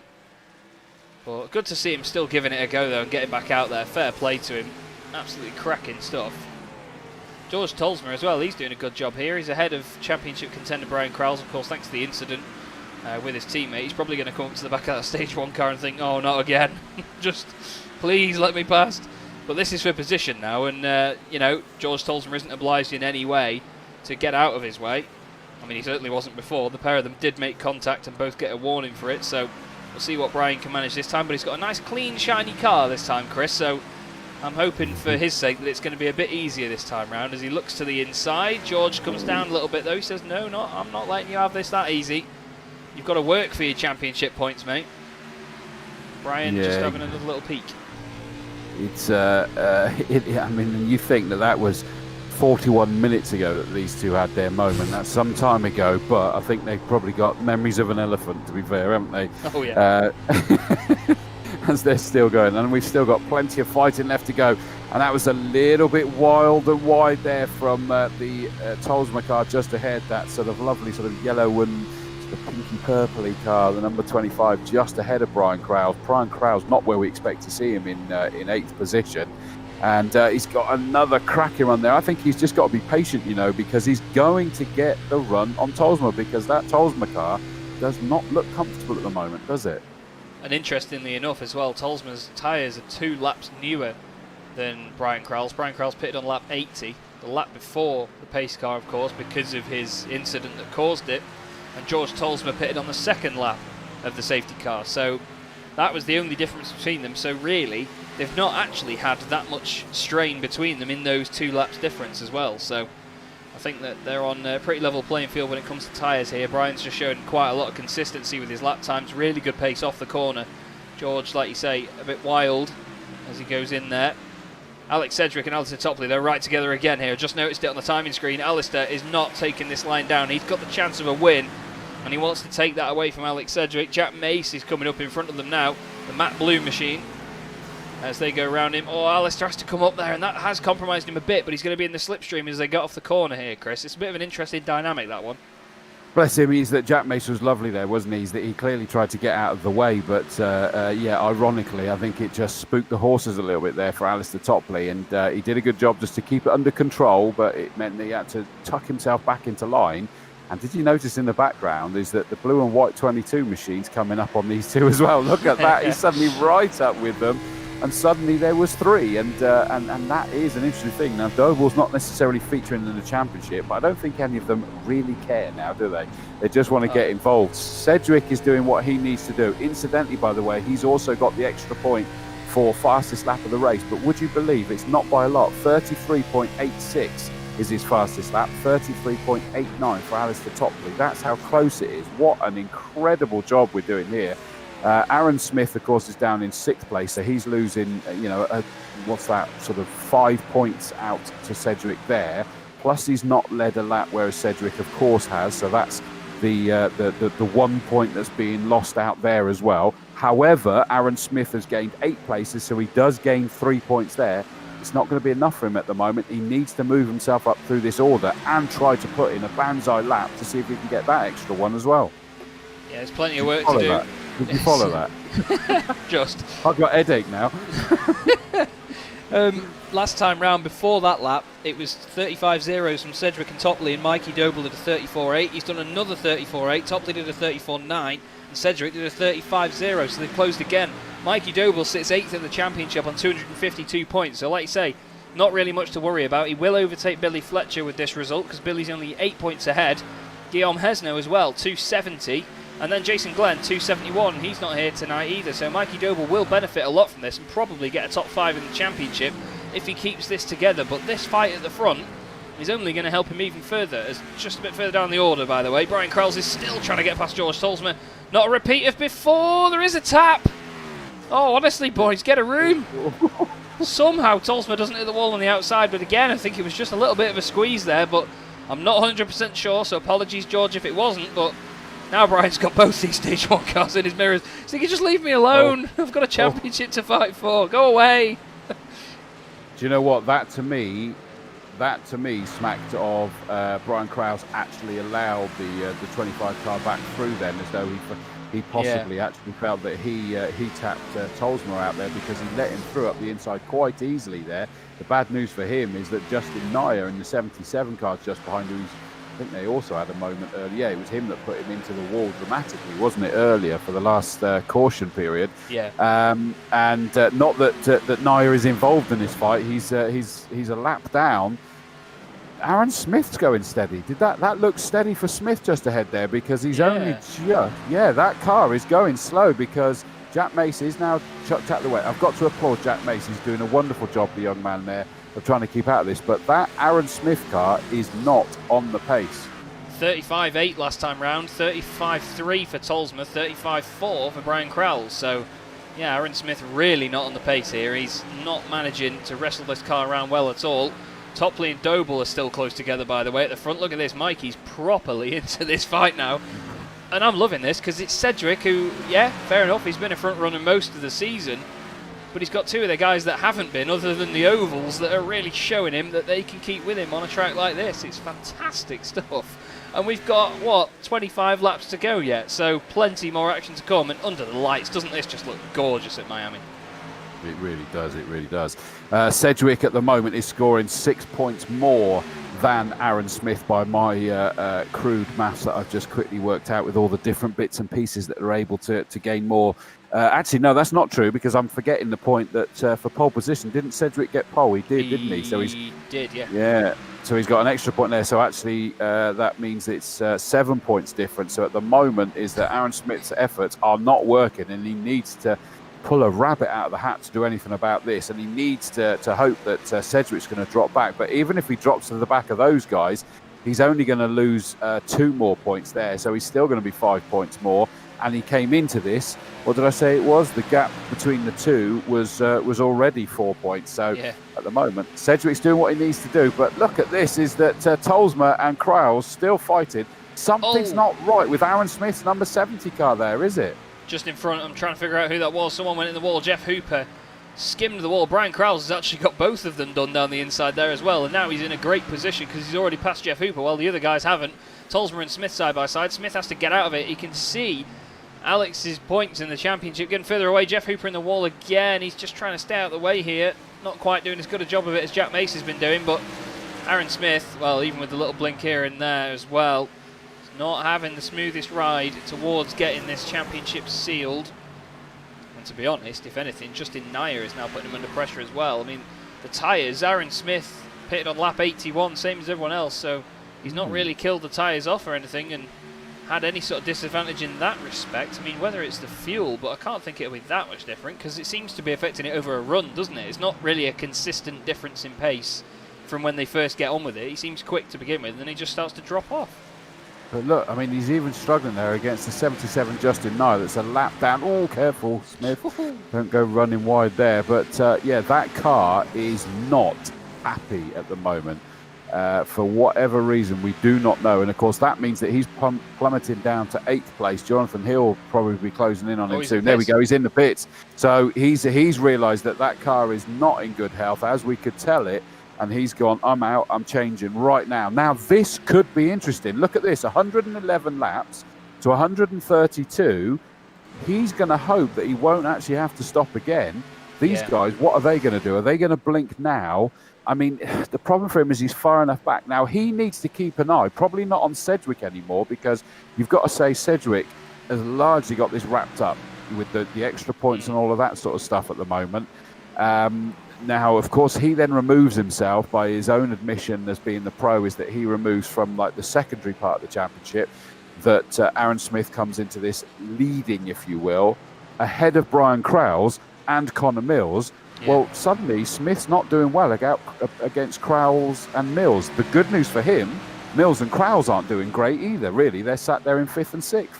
You said it earlier, actually, when we brought Connor Mills in, is the championship protagonists are all over the shop.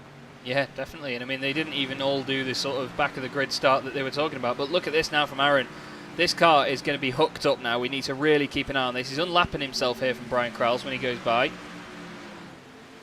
Just down the inside he goes. But this is important now because every lap that Aaron does on these fresh tyres, while the competitors at the front, such as Alex and Mikey and Alistair Topley, are struggling on older tyres as well, the more time he's going to gain.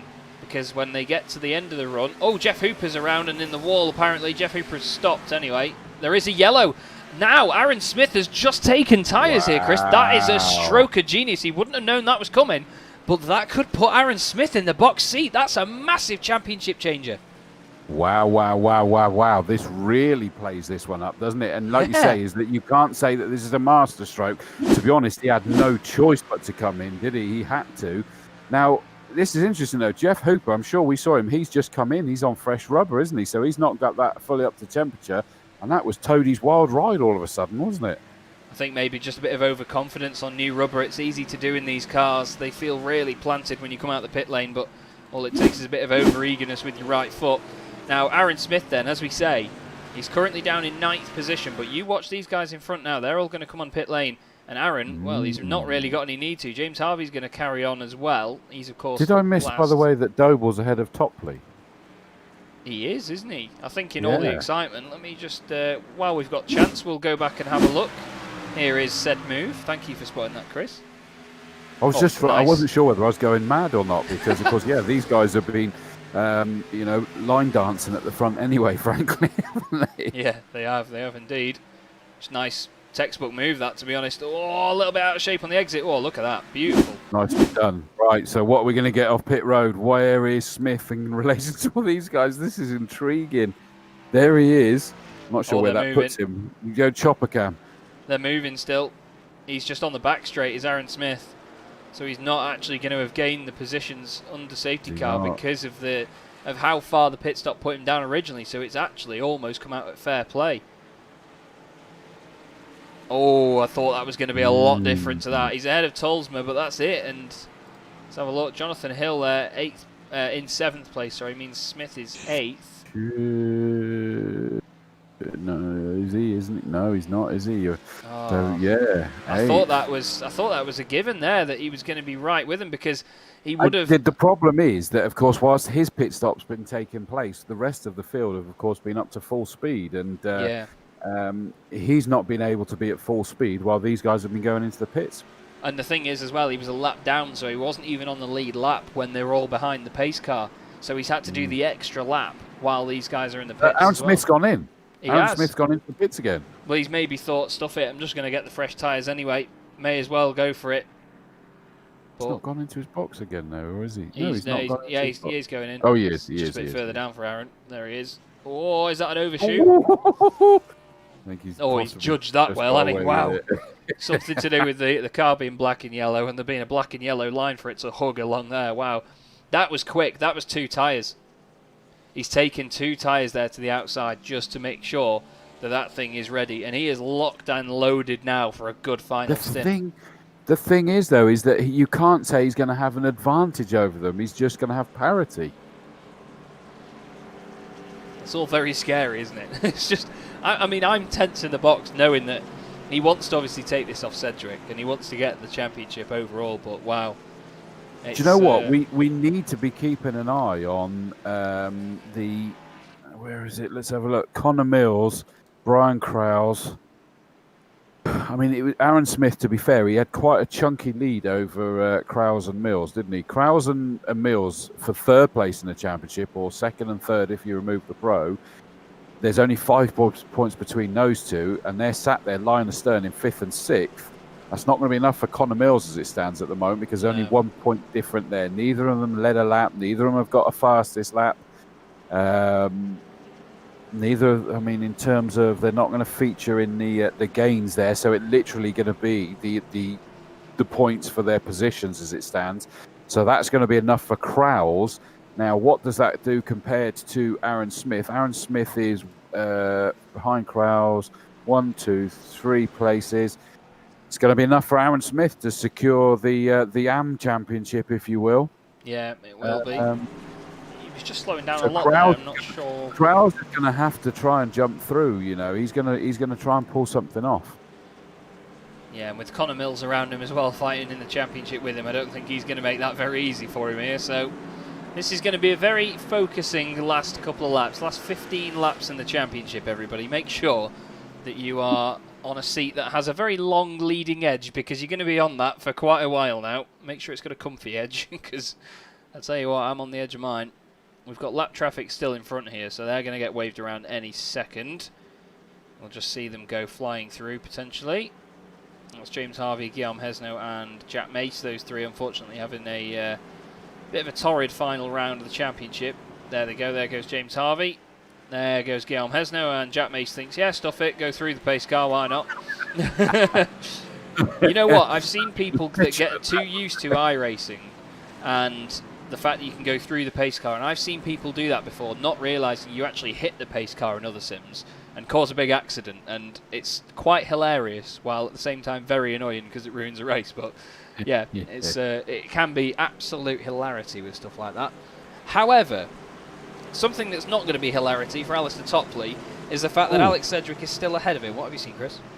That Doble's down to 4th. He probably have said this, but I've only just really kind of clocked it when I was trying to crunch all the championship permutations. Is that Doble, we'd said, had managed to get past Topley into 2nd before these pit stops, and not only has he lost out to Topley, but he's lost out to Burks as well. So he sits there in that blue and white 22 car in 4th place at the moment. But I still cannot begin to discount him. Yeah, he's been a bit of a wild card when it comes to the pits, hasn't he, Mikey Doble? It just seems like he's not quite got it hooked up in there. But here we go then. Potentially the final restart of the season then. Alex Sedgwick on the inside, Topley on the outside. And they're away, and Topley was ready for that, although Sedgwick's got a good run from it. Mikey Doble tries to go in the middle. That's going to be focusing with Adrian Burks as well. Bit of contact there. That was amazing. Somehow Alistair Topley's managed to hold on to it. Mikey has to back out in the middle line. They all somehow go single file. Brian Crowell's just behind there trying to get around the outside of Connor Mills. He's putting the pressure on. He wants to wrap up the championship as best he can. Mikey Doble, sunshine. Check your mirrors. Indicate. Wow, they may be stickers, but flipping heck, I bet they were lighting up yellow in his head there. Wow, that was scary stuff. Oh, I bet Connor Mills has absolutely cacked himself. That was unbelievable. He changed direction like a BMW driver there, didn't he? Look at this. Connor Mills is now coming at him. He's seen these guys playing roughhouse with each other, and he's decided to now try and dive up the inside. It hasn't necessarily worked yet, but now he is coming back at him again. 3 wide. It's like the red arrows round this corner at the moment. Burks has to tuck in behind Doble all of a sudden. Connor Mills still chomping at the bit on the inside. He's got past Burks. In fact, Burks been hung out to dry because all of a sudden Tolsma, number 25, who's having a cracking race. He's like the, boom bust really, isn't he? He's been involved in all sorts of shenanigans, but he's also been having a fabulous race. Jack Mace into the pit, sadly, so clearly some damage there.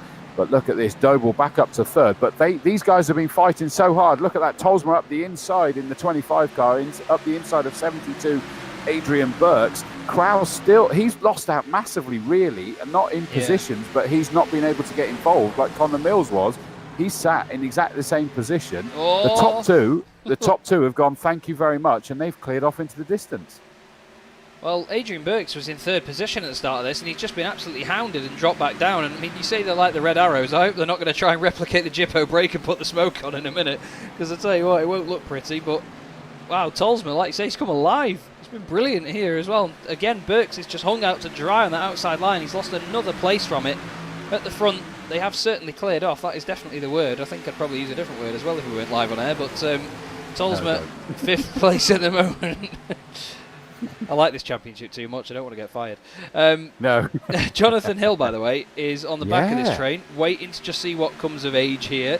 Aaron Smith, though, he can't get away from Jeff Hooper and Justin Nair. And it's just it's an odd performance from Aaron Smith, isn't it? It's like he's got the strategy worked out, but he just can't get that car to go forwards. I can't wait to have a word with him afterwards and just ask, did you have your glasses on? What have you been doing?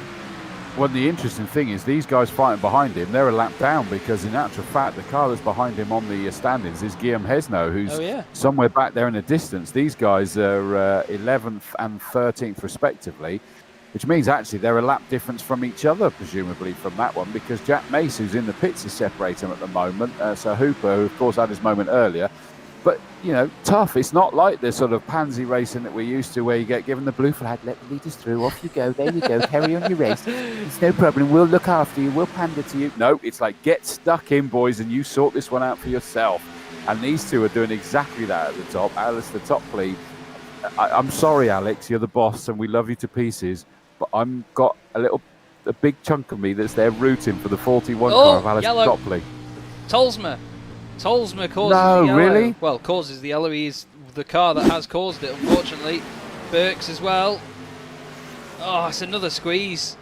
We've seen. I'm sorry, but we've seen George doing this a lot. You know, getting very close to cars. Burks put it up the inside fair and square. He was able to go there. He was 3/4 of a car length alongside, wasn't he? So Burks is there. He's down at the apron. He can't do any more there, can he? No, and there's contact with Crowell's there and Hill as well, unfortunately. I don't know whether Jonathan lost out any more from that. Manages to recover. But, well, I said potentially the last restart of the season, and it wasn't. So there's commentator's curse, but... That's why I wanted to smack you when you said it, to be honest. Give you a little clout round the ear going, don't say that, young man. Interestingly, Doble's just... Oh, Topley! Oh, there's the dummy. Conor Mills and Sedgwick. None of them. Alex Sedgwick. That was dummy of the year, that, for Alex Sedgwick. Flipping heck, he was almost in Daytona. He was that far off the circuit then to come back on. In fact, do you know what? I would go the other way, and I would say from the look of that, is that wasn't a dummy from Sedgwick, is that Sedgwick was aiming in, and then suddenly went, no, Topley's changed his mind. Doble wasn't going in at all. Crowell's up to 4th now. How has that happened? What a great move there. Oh, Connor's I think Connor might have dummied him and then come back out in front. I'm not sure, because Connor was one of the ones that went to go in as well. I think maybe when they've had the overlap, Crowell's thought, oh, great, freebie. But I think they've just sorted each other out again there. But Yeah. Wow. Okay, but Crowell's is still up to 5th there. But yeah, you know what? Crowell's ain't confident that he's not. I think he reckons he should have that back again. Smith has gone in again. Yeah, 11 laps difference on these tyres, and that could make all the difference. That could play now, couldn't it? But he's from 8th, so he's got some work to do. Oh, my word. I mean, these boys just can't make this any more exciting if they tried. This is just epic.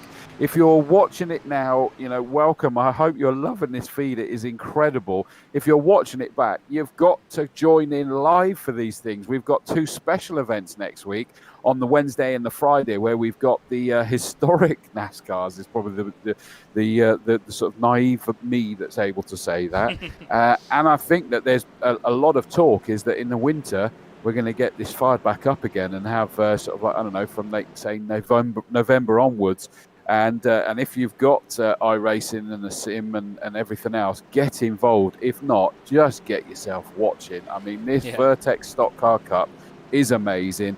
That's why Mikey Doble and Doble Motorcycles have got involved in this as well, to actually sort of stump up and sponsor this Doble Motorcycles 200 here that we've got at Homestead Miami Speedway, because it's dished up every time. You and me, Chaz, have got cheesed off when it's ended each race, because it's just blown us apart every time. Yeah, for sure. I mean, it's really disappointing when we get to the end of a race. It may be an exciting end, but just don't want it to end at all. It's fantastic racing that we've seen all season from these guys, and we've got 5 laps, including probably the next couple as well in the safety car, that will decide a lot of it. It's going to be unbelievable. But yeah, I'll tell you what, trying to sort this out in your head. I mean, I don't know if anybody's seen, there's a very famous meme of Charlie from It's Always Sunny in Philadelphia, where he's got all these different pins and things on a board and he's trying to figure something out, and he looks like he's going completely insane. That's what I feel like now, just trying to figure out who's on every single strategy and when they've pitted and how the tyres are going to be, who's on what fuel, and it's just mayhem in my head right now. But I tell you what, it's this car that you need to think about. It's Aaron Smith, current championship leader, bar Alex Sedgwick. And he's the one that needs to worry about Conor Mills and Brian Crowell, who at the moment aren't in a place to overtake him. But he's thinking about Sedgwick, who of course, top of the standings overall. He is discounted from it as he is the pro. But still, to beat him in the championship fair and square would be amazing for Aaron Smith. But I wouldn't want to see it changed by an incident, but I think that's all it takes. And to point this out to everybody out there is that Aaron Smith, the second, has never raced a car, is his comment. Is that somebody wrongly thought he had been out there racing certain things. He's never raced a real life car. He is a sim racer, and he's just one of the nicest guys to interview at the end, and hopefully we'll get to from a championship perspective. And the drool of his accent is perfect because, as you've guessed it, he is American. He's just fabulous, and and then you've got Alex Sedgwick, that is a pro Euro NASCAR racing driver. I've commentated on him many a time at the American Speed Fest at Brands Hatch. He's still hoping to take his career stateside into these things for real, and he's certainly got the talent to be able to do it. And there's just so much going on here. Connor Mills, I've commentated on Connor Mills numerous times in the Legends. He's brilliant in the Legends. These pocket rockets that are just so good to watch. Plus, he's been in single-seaters in the, they were called Formula Fords, but they weren't really Formula Fords in my eyes because they had slicks and wings and everything. But it was when they changed to Formula 4 to what is now Formula 4 to Formula Ford. But he was amazing in the single-seaters. You've got Mikey Doble, commentated on him as well in the BMWs, and then you've got a whole load of sim racers. It's just such an incredible field, isn't it? It really is. There's an amazing array of talent before us, and it's great to see it all come together on one track, and that's the beauty of sim racing, that we get to be able to do that as well without too much crazy organisation and having to hire out a circuit for the day and get the actual damage bills for these cars, because I tell you what, if they all met in real life, there'd be a lot more of a damage bill than we will see.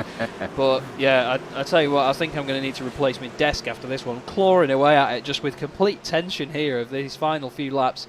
We're going to have 3 laps, lap 130, 131 and 132 to decide this race, barring any cautions. So hold on everyone. Honestly, I hope you've got a drink ready for the end of this. Alex Sedgwick then, leading the field away once again, as he has done many times this season, puts his foot down. Mikey Doble has gone with him very well. Alistair Topley's got a good start too. Let's just keep our eye on those pairs. There's contact! No, save it! Oh my goodness me, that was monster jam stuff right there. I'm sorry for my voice going supersonic like Chris mentioned before. But honestly, how they didn't make more contact there, I don't know. Connor Mills has managed to sneak up into 3rd place because that. Look at Burks here trying to come through past Brian Crowles. They are trying so hard, but heart in the mouth moment. Guillaume Hesno there is legitimately there fighting for position now. He's fought his way through from being lapped down earlier to he is actually directly behind in 7th position, so that is legitimately for position. But wow, between Topley and Doble, that was terrifying stuff and heartbreaking in a way, because both of them have been fighting fantastically here. Adrian Burks just got himself hung out to dry. Connor Mills has got himself up into 3rd. Now this is interesting. Suddenly Connor Mills in 3rd, Brian Crowles in 6th position. Jeff Hooper just done another little bit of grass cutting there, but yes, Connor Mills took advantage of that contact straight up into 3rd. We've got a yellow. We have a yellow. Was that because of Jeff? I really hope it's not, because he got going again, didn't he? Hesno's dropped down. What happened here? Because Tolsma and Hill both went past Guillaume Hesno. Oh, something's gone. Oy. That was Hooper in the background going off. Oh, Tolsma into... Come on, Tolsma. Again. But that's not yellow worthy, that. Car doesn't spin around, or was there anyone else going around in front? There wasn't, was there? Problem is, I think they were there on a hair trigger, weren't they, ready for all of that, because it was pack racing going on at that point. But goodness me, I mean, I'm not sure really what happened there, is that Tolsma, who is sat there in 8th position, came up behind Hesno, almost as if they were on completely different speeds. Hesno's, he did get momentarily out of shape, but we're now getting up towards the banking of the bend. He's got and he's just not even slowed down at all, has he, for the bend?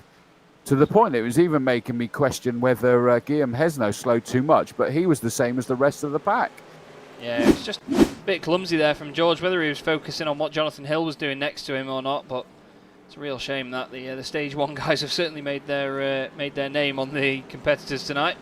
But another restart. I don't know if I can handle much more of these restarts, to be honest, because Connor Mills now, like I say, up to 3rd. I want to have another look, actually, at that moment between Mikey Doble and Alistair Topley. Let's see what we make of this then, because, again, we've seen it a little bit tonight where, guys are moving around in a straight line. Doesn't need to happen, but you want to try and squeeze the car in front of you into turn 1. Let's have a look. Yeah, Alistair just comes down. And they get so lucky because Mikey's car goes on 2 wheels. Connor Mills does a great job not to go in the back of him. But, so Mikey actually fought that well, didn't he? But yeah, Topley, I think that was a bit unnecessary there, which is a shame because he's raced amazing. And we've seen him going wheel to wheel, toe to toe with Sedgwick. So I can only assume he just was not aware that he was there, because that is not what we've seen from Topley through the rest of this race, is it? Oh, no, definitely. And to be honest, it was that tiny, tiny little touch there. How did they get away with that? I have no clue at all. I just want to point out just something, a bit of light entertainment while we're behind the safety car. Just watch the pace car, by the way, and how close it gets to these water barrels. That is one gutsy Mustang driver, considering that they don't really go round corners. However, one Mustang that is going around corners today is actually Alistair Topley's, and he's been doing a really good job in it, to be honest. And like you say, Chris, we're very lucky they got away with that there, and I think that they'll be needing the calming down time now behind the pace car for that. But yeah, it was. I think again the blessing of sim racing actually helped them there with the cars sort of intertwining and not flying and bouncing around off each other. It certainly did them a favour, but. Aaron Smith, by the way, still biggest mover in the field, 5 places gained, so he's still getting those points. But he's down in 9th, and while he's still going to have the championship wrapped up, it's just not the performance we expected to see, is it? No, I think he's been overplaying it. You know, I think it happens. You see it in the real world as well. Is that you kind of overthink something, you overplay it. And it's like sometimes just get in and do what you're good at. I mean, okay, he's probably been considerably stronger on the road courses, but he has fared well. Other than Daytona, where it went drastically wrong for him, is that he could have kept, another phrase apparently I say is powder dry and done them all. But I think he's just overthought, overplayed, and it's unspun him really, hasn't it?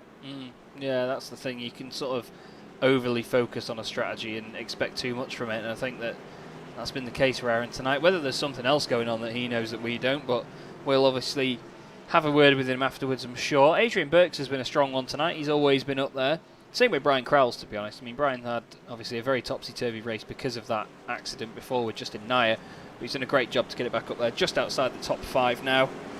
But yes, this has been a very fitting season finale. Plenty of drama, plenty of great racing.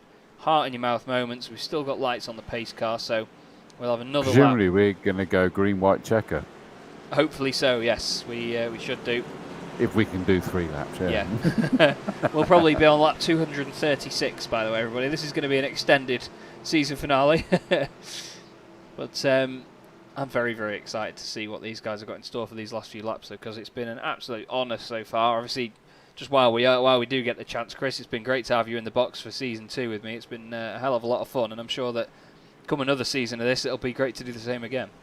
Yeah, absolutely. I hope so, mate. And of course, we get to a lovely thing is that I'm lead commentator for 2 days up at Snetterton this weekend for MSVR meeting, GT Cup and Porsche GB and all that. And of course, you've now joined Sports 2000s, which I know well from even having an old schoolmate there, and that means that you're going to be joining me up in my commentary box for the Sports 2000 races, which will be good.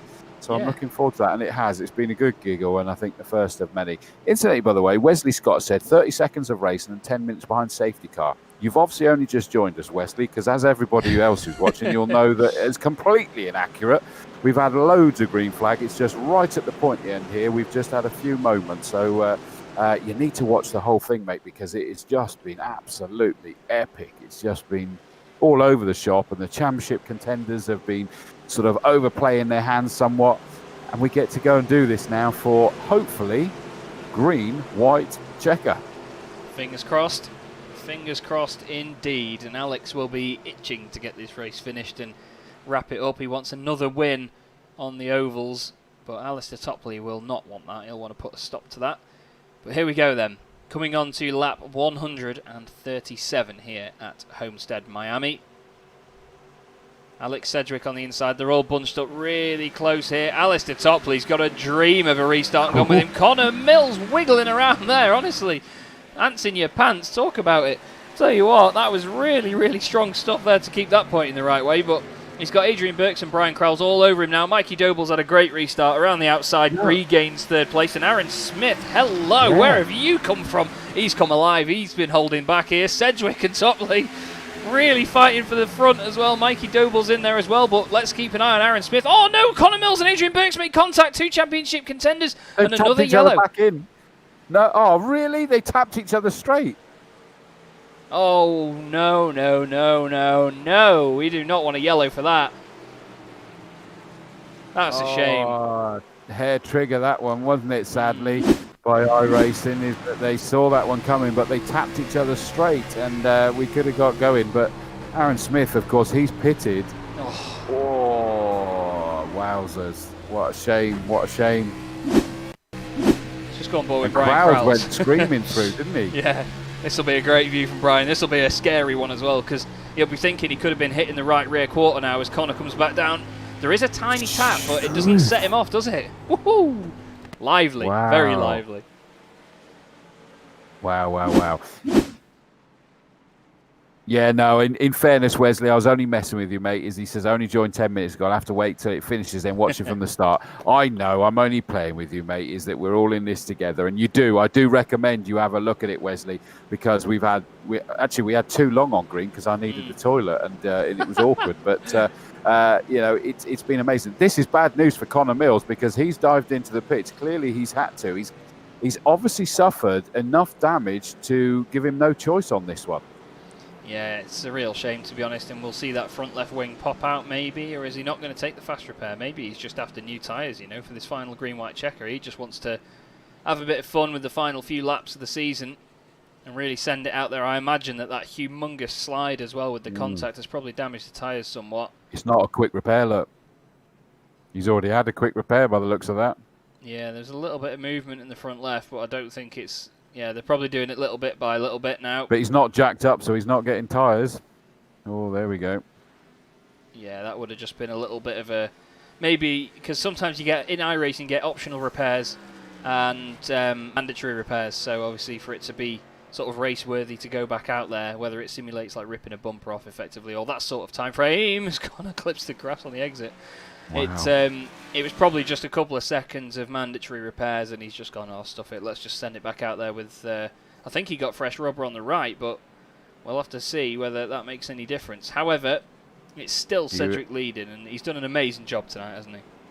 Apparently, can you get Topley on board from the restart before? Apparently, it looked awesome.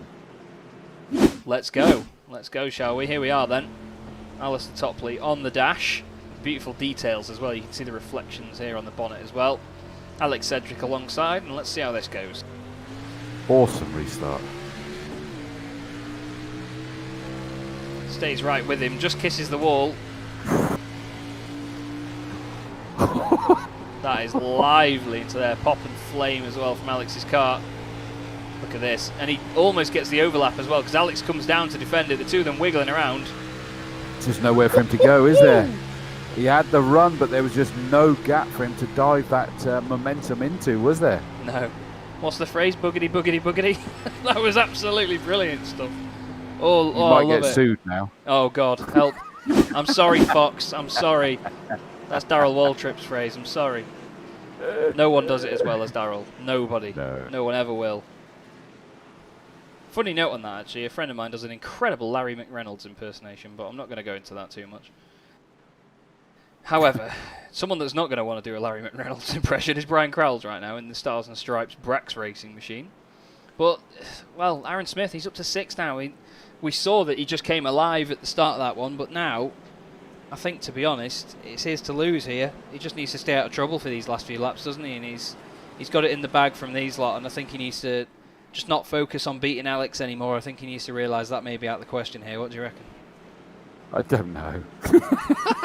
Neither do I, help. I just don't know. I mean, it's just, I'm not even doing it, and I'm just terrified at all of this, thinking, like, where's it going to go?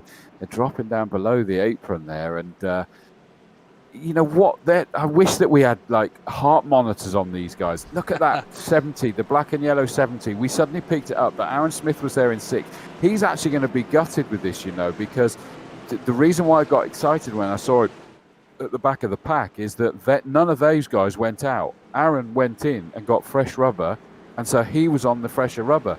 Yes, he still is, but has he taken the optimum out of those tyres already? Remember what we said at the beginning. They only apparently, amazingly, are at their best for 10 laps, which is nothing really around this. No. Bearing in mind they're sort of taking 30, low 30 seconds, 33, 34 seconds for a lap, and after 10 of those, they're gone. So the probability is that Aaron Smith's tyres are no longer sat there going, I'm ready to rumble. I don't think they are. I think they're ready to groan like the rest of them now. Yeah, probably. And, of course, this is the Doble Motorcycles 200 from Homestead Miami. Doble Motorcycles, the sponsor of this event. Don't forget you can head to doble.co.uk. You get free UK delivery with any motorbike purchase, or motorbike related purchase, I believe. Promo code Vertex, and that ends on the 31st of August. So thank you, Mikey and Doble Motorcycles, for that. They've been a great supporter of the championship. Fantastic sponsor as well. We are very, very grateful for it here at the Vertex Stock Car Cup, the final round of the championship. And, well, Aaron Smith then. He's had some incredible performances. I mean, Zolder, let's just quickly talk about Zolder unless the safety car lights are out. We'll have to talk about Zolder in our own time because I don't think we've got short enough time to fit everything in because it was an incredible round for him. But into the last couple of corners then, it doesn't look like they're formed up here. They're going to go for a single file restart this time round, I think. Or actually, no, Alex is starting to go up high there. So is Alistair going to go low? Is he going to line up? He's leaving it very late. He's trying to go for a run, which surely he's not allowed to do that. I think, oh no, he is starting to close up a little bit now. I was with you on that though. I was thinking that's a bit cheeky, but yeah, single file restart for this one. We were meant to have 132 laps. We're on to lap 143 now. Here we go. Alistair does get a bit of a run, but Alex caught him out there. You know, Alex sort of slowed down a little bit, then got on the gas, and that was a nice start. Very well done. Let's keep an eye on Aaron. He's no closer. I'm just going to point out is that Alex, just how clever he was. No, he didn't slow down because you're not allowed to do that. What he actually did was that he didn't go until he saw Topley come too soon. Topley then had to slow down. Yeah. Then Alex went. That's the way you do a restart. Absolutely brilliant. You'd almost think he was a pro driver. Oh, Tolsma again. No. Tolsma squeezes down into Connor Mills. And it's stayed green. We have stayed green. James Harvey has to go to the apron down the inside of Justin Nyer. Hopefully nothing comes of that. White flag in the air. So this will be the last lap of the race. Alex Sedgwick then leads into turn one. Alistair Topley right behind him. And to be honest, we've seen it all too many times tonight from George Tolsma, and I'm glad it stayed green because I don't think we could deal with another yellow. Ooh. Aaron Smith, by the way, still in sixth, but this is getting close here for Alex Sedgwick. Topley just tapped the wall there, I think. Topley tries to send it down the inside one more time, but for the final time this season, Chris, it looks like it's going to be Alex Sedgwick takes the Doble Motorcycles 200 from Homestead Miami, and what an end to the season. Aaron Smith crosses the line in fifth, and he is your Season 2 champion. What an incredible drive to in the end to get a top five. What a great drive that is, but whew, what a way to end the season, Chris. That was a beauty. I mean, those cars were on the ragged edge on that lap, weren't they? They were trying to pull off moves, but literally the cars were not doing what they were asking them to do because they were past their best. There just was nothing left in them. And Topley tried to have a look at it. It just was, there was nothing left at all. I'd be interested to see if you go to Connor Mills at the minute, because I had a feeling he was about to sort of go and do the, hit the pace car, although I think that pace car was Tolsma. But wait, in the background now, Tolsma's disappeared off. But I thought that Connor Mills was on a mission then. But what an incredible race. Absolutely brilliant. Great win for Alex Sedgwick. He's going to be very happy, and we're going to see some awesome donuts from him now as well with new champion Aaron Smith, and he's probably just can't believe it, to be honest. He's just sat there at the minute, and he's probably just in a bit of disbelief that he gets to do this. Brian Kralls as well. Bit of destruction derby with Alex there. Oh, as Aaron's internet blips in and out. Head-on collision with Brian Kralls. Alex is lighting it up. Oh, the pair of them actually planned that. There you go. Lovely donuts between the two of them. That's a bit far away. Connor Mills in there as well. But what a season. Thank you everybody that has been watching. This has been unbelievable. Absolutely unbelievable. But your champion will listen to it. Or I will. Sorry, Chris. Oh, it was... Connor Mills decides, break it up, boys. Break it up. He gives him a love tap to say well done. They turn it into a bit of banger racing. Oh, a nice little spin there from Connor Mills. We're even commentating on the donuts. But there's your race winner, Alex Sedgwick. But your champion, everybody, Aaron Smith. And what a final round. So Sedgwick, as we say, takes the win. Alistair Topley, though, he's been smashing tonight. He's been absolutely brilliant to watch. Always up there. Mikey Doble gets the podium. Adrian Burks. Brilliant third by Doble, to be fair, because he's been having a great race. Both of those two have been amazing. Sedgwick, we know what we're going to get from him, but Topley and Doble, I mean, it's hard to pick those two out. I mean, Topley probably just gets driver of the race for me, but Doble pushed him mighty close. Awesome. And that run through as well, partway through the race to get back into the race lead, was an absolute beauty from him. Adrian Burks manages fourth. Again, more strong points from Adrian. That was a great drive from him. Aaron Smith, your new champion, finishes in fifth position. Brian Crowles ends up sixth, just behind him there, with Jonathan Hill, a good seventh place for him. Guillaume Hesno recovers to eighth. Connor Mills eventually in ninth position, with Justin Nair rounding out your top 10. He was followed by George Tolsma in 11th place. He had some really, really good pace at the start of that one and in qualifying as well, but unfortunately the incidents just took him out of that one in the end. Jeff Hooper 12th, 5 laps down. James Harvey, after such a great start again, another incident took him down after that restart. And Jack Mace, I'm afraid, 25 laps down. He had some good pace too. And a lot of these guys, to be honest, tonight, Chris, they had the potential, but we just didn't see it from them when it came to it, did we? It was clearly a hard circuit to race around, wasn't it? We saw it time and time again that even the best were struggling. We saw even the pro Alex Sedgwick had a difficult time at moments as well. I don't know whether you're able to do it, but Alex Sedgwick was saying apparently it's another good pit entry for the stream to, I'm assuming when he goes in to start doing his shenanigans. But absolutely, I mean, I was glad we were on the mic rather than out there on circuit. It looked very difficult for those guys. Oh yeah, for sure. It was very, very nerve-wracking, I'm sure, all the way up and down the order. We have brought Alex in now to have a quick chat with us, race winner once again. Another beautiful pit lane entrance that we've just seen there from you, Alex. And we're going to wait and watch the car go all the way down the pit lane. Look at that, lighting it up completely sideways all the way down. And I'm hoping that he pulls this off and gets a good pit box entrance as well. Let's have a little ganders. Locks it up. Oh no, it's just a nice straightforward one, but a great result for you all the same, Alex. You must be over the moon, mate. Another oval win. Yeah, absolutely. I think that was, I said this about Iowa, but probably even more so for this one is, it's probably the best racing I've ever had on iRace, and it's, the battles I was able to have with Alistair. Obviously, Mikey was up there, Adrian, Guillaume, even though he was a lap down, he was quick. Connor, Aaron, Brian, George at the start. Pretty much everyone in the grid had their moment at some point in the race. So it was really cool to see because of that, and having a few sort of new names up there racing with new people, or people that you may not necessarily have raced around for the rest of the season or the season so far. So it was really good fun, really close racing. A nice way to finish off for sure. And where it all began as well months ago at Homestead Miami, it must be a pretty nice nostalgic feeling to come back here and get another win out of it. But like you say, you were a bit hard pushed for this one, weren't you? Yeah, it was a busy race, and I was saying to Mike on the other chat while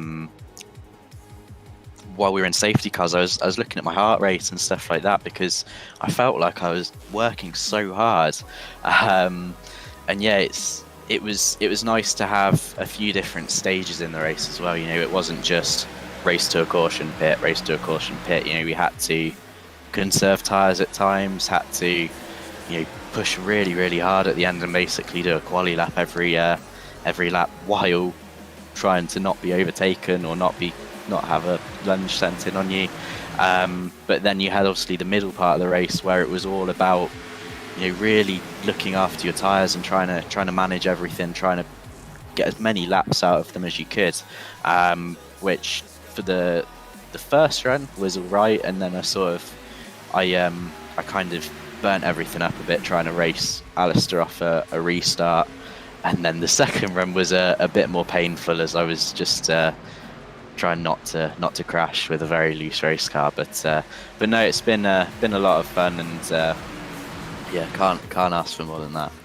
Alex, I've got to. Sorry, Chaz, No, but go I've got to ask the question. One of the things that we loved watching was that there was a moment sort of towards the tail end of the race where there was the whole dummies about going into the pits. But I actually felt yours was such a late change of mind that yours had gone past a dummy to the others, but you saw the others change their mind, and therefore they forced you to change your mind. But take us there. What actually happened? Yeah, I mean it's the problem of being in the lead, because obviously if you're P2, P3, you can base your decision on either, I'm going to do what the leader does, or I'm going to do the opposite of what the leader does. Whereas I don't have that choice. I'm kind of the person that everyone's waiting to see what they do, and it'll either work really well for me and everyone will follow me, or I'll do one thing and every other car on the lead lap will do the opposite. So it was, I didn't want to pit because I thought even if I came in and maybe, Alistair, Mikey, maybe like 2, 3, 4 cars behind me came in, chances are that there'd still be a lot of people that would go, okay, we've got 7 laps left, I'm going to see what happens. So it was a risk, and I didn't really want to pit, but at the same time, if Alistair committed to it behind me, then obviously I couldn't really do anything about it, because I'd have to pit, otherwise I'd just be, sat waiting for everyone to send one in on me on a restart, basically. So it probably looked more sketchy than it was, because Alistair bailed out of his little dummy quite early, so I had plenty of time to roll back up the track. But he was nice to me there. He could have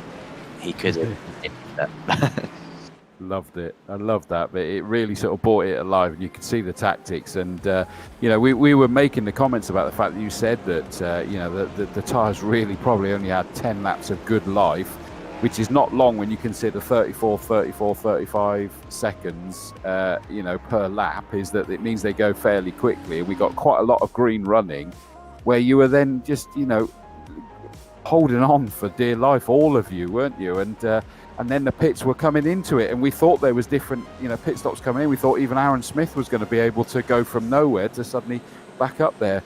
And I guess you just had to sit there and try and do your race.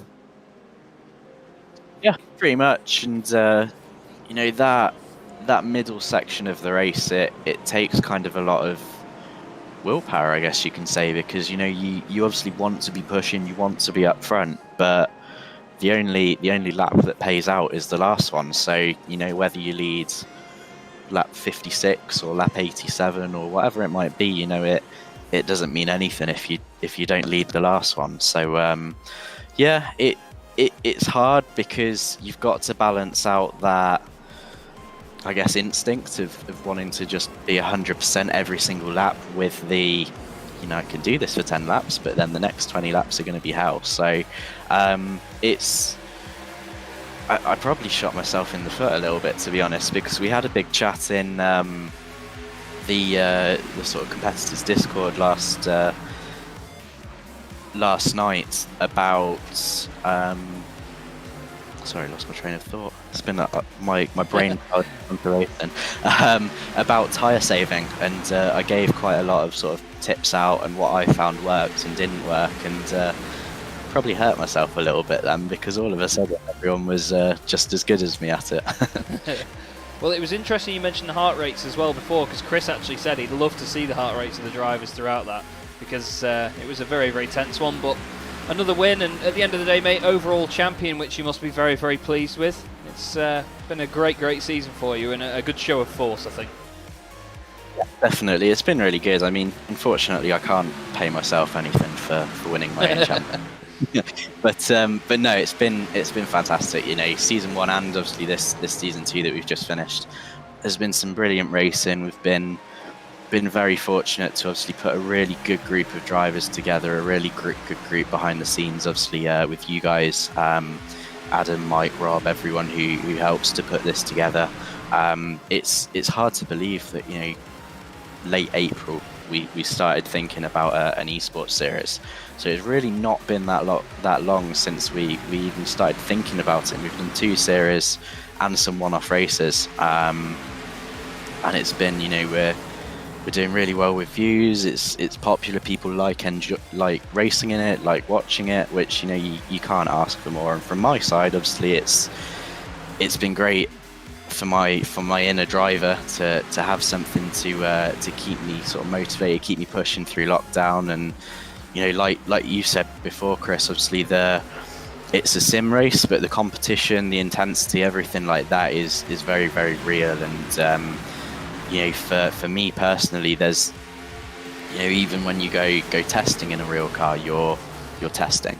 So to have that kind of intensity, that pressure on you, everything like that, it just helps you to keep sharp. And obviously, hopefully, when we go back racing for real, it should mean that I know what I'm doing a little bit more. So no, it's been really good.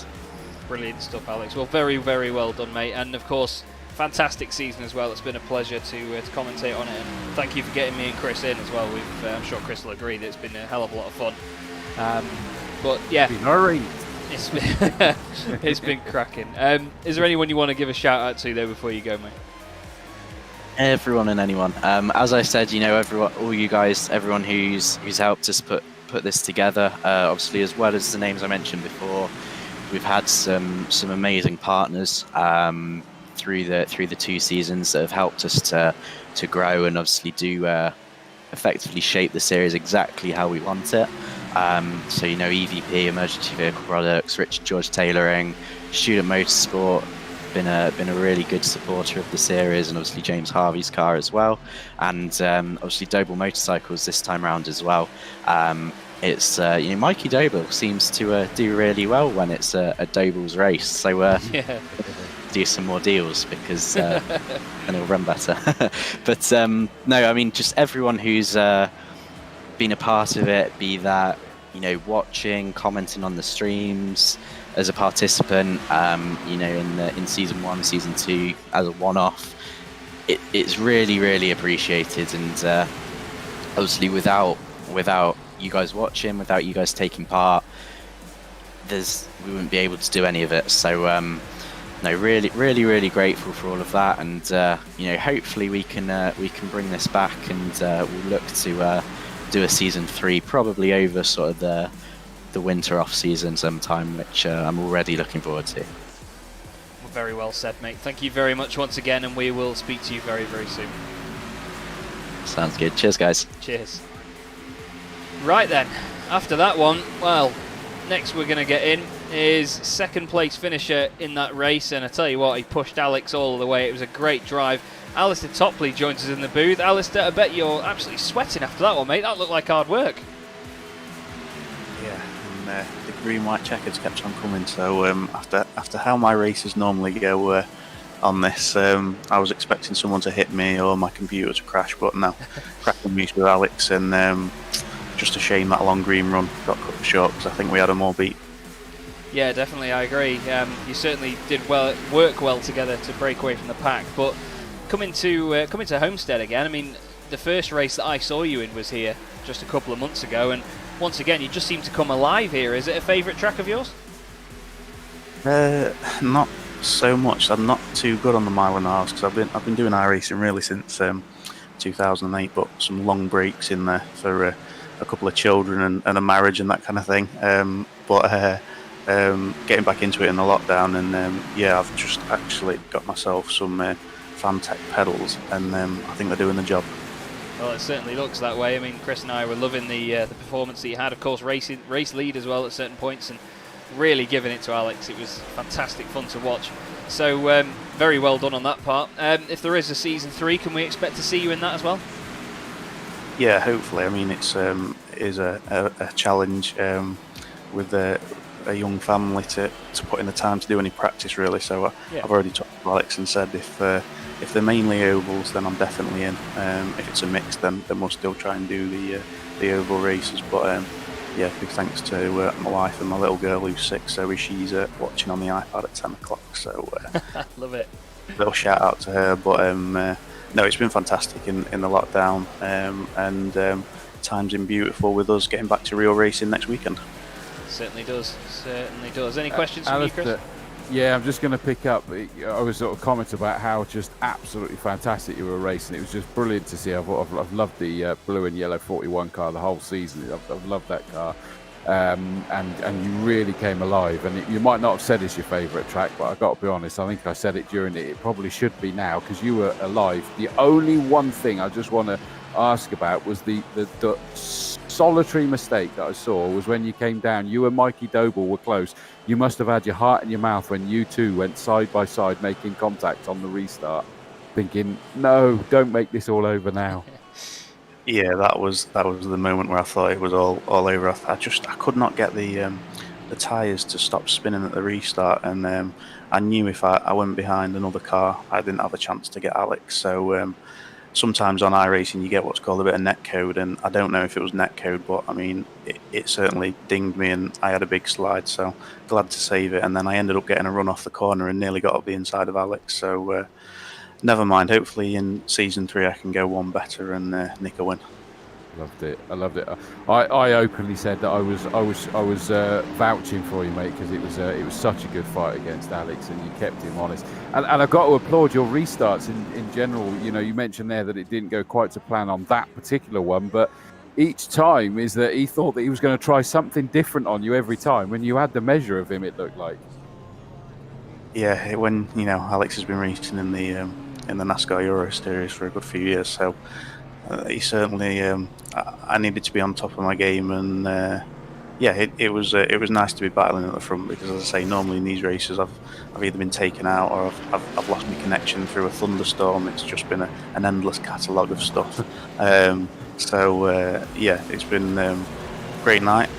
We'll get the little girl to bed and look forward to Snetton next weekend. What do you do? What do you do in the real world? Because I do recognise your name, but I can't remember why. We race in the Toyota MR2 Championship in the 750 Motor Club.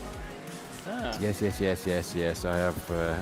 I knew I recognised the name, but when I'm commentating every weekend, I lose track. But so I can understand why you're looking forward to getting it back underway. I was with your main commentator last weekend at Coombe, Ian Salmon, so he'll be looking forward to getting you guys back underway again. So good luck with that.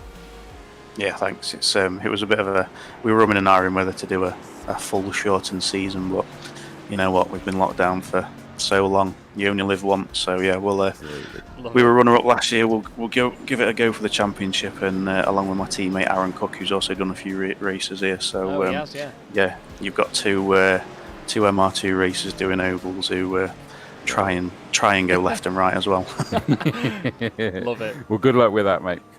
Yeah, definitely. Thanks a lot. I echo that as well. But great to speak to you, Alistair. Well done this season, and we'll hopefully see you in season 3. Cheers, guys. Take care. And next up, then, another absolute character to bring in the box here is Mr. Crowles. Brian Crowles brings in a hell of a lot of fun to the championship, don't you, mate? It looked like a bit of a wild ride out there tonight. Yeah, I've never really been that comfortable around this track. The first time was, I guess, just beginner's luck, since this was kind of the first series I entered. I mean, the race was fun tonight. It was fun battling and doing all that sort of stuff, but of course I hoped I would have been up the front more into the race. Well, there was a few incidents around you, and of course involved in one of them as well, but talk me through the moment when you were in the wall. Did you think you could bring it back to get a result like you did from there?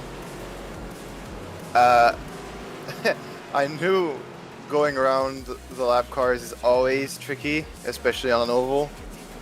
I don't know what happened. He sent me a message apologizing, so I guess the ball was in his court for the fault there, which I appreciate because there's not much people that actually apologize after doing something like that. Yeah. But no, I just had my sins of keeping Connor behind and Hesno because they were my closest competitors in the championship, and Connor was really close. So I was just trying to hang on and get back up there so I could hopefully be right behind them or in front of him even. Well, it certainly looked like you were working hard for it. One question that's burning in my mind that I mentioned during the stream: if we see you in season 3, are you going to be running in the Stars and Stripes with the Bald Eagle again? I mean, it's going to be hard to top this one, isn't it? Yeah, definitely. Chris and I love it, don't we, mate? Yeah, definitely, hugely. It just looks so good. It is very, very strong, I think is the word for it, Ryan. But as is your character in this championship, you know, everyone knows your name, everyone knows your face, because you do light it up for everyone. It's great. But yeah, season 3 though. What are your hopes for that? I mean, you came close to the championship both times now. Do you think it's finally time you get the win? I mean, I hope so. I was keen on getting by Connor this year because we were all on pace with each other last year. So I was hoping I could get by him, and then Smith came from nowhere with a bunch of pace. Congrats to him again for winning the championship. That was a mega drive he's done this season. Hats off to him. But we'll just come back and try it again, I guess. Well, as long as you enjoy it, mate, it certainly seems like you have been doing, and it's been great to watch. We do need to hurry things along, though, I'm afraid, buddy. But before we let you go, do you want to give a shout out to anybody? Yep, I want to give a shout out to Brax Racing for letting me run them on their car. Same with EVP. To Alex and you guys for putting on an amazing season. Well, 2 seasons by now. I'm looking forward to racing these things again, whatever it is. And all the fans out there, still out there every weekend for everything I do. Can't do it without them. So, smashing. Love it, Brian. Well, great to speak to you as always, mate, and I'm sure we'll speak again in the upcoming seasons. Yes, sir. See ya. Cheers. And well, there's another interview. We've got 2 more, I promise you, is all we're going to try and squeeze in here. But of course, a podium today and race sponsor as well, great supporter of the championship, Mikey Doble, joins us in the box. Mikey, I bet you're absolutely over the moon with that, mate. A podium round here is brilliant. Oh yeah, thoroughly enjoyed that. It was probably the best race I've ever had on iRacing. It was probably the most strategic race we've had so far in the series. I didn't have the short run pace. Like, if the run went over sort of 10-15 laps, I fancied my chances to catch up the leaders and make a move for the lead. So when we was having those short restarts at the end, I was kind of a bit gutted about that, but really pleased with 3rd place. Well, coming into this as well, I mean, Alex was saying earlier that every race you sponsor, you seem to go well at. Do you think there's a theme there? Well, don't say that. I might have to sponsor all of them, but I don't think that's going to happen. We'll be bankrupt. Well, it was, I mean, Chris and I were both saying during the race, and I mean, during the season that, I mean, you'll probably admit as well, you came into it not the most confident. There was a couple of rounds where you're a bit of a backmarker almost, but around here you were completely on it. And I mean, at Montreal and Daytona as well, we saw that. What is it that's changed mainly, do you reckon? Well, I didn't really have any expectations coming into this series. I've only been a sim racer since beginning of June, end of May, or pretty much when this started. So Indianapolis was my first oval race on the game.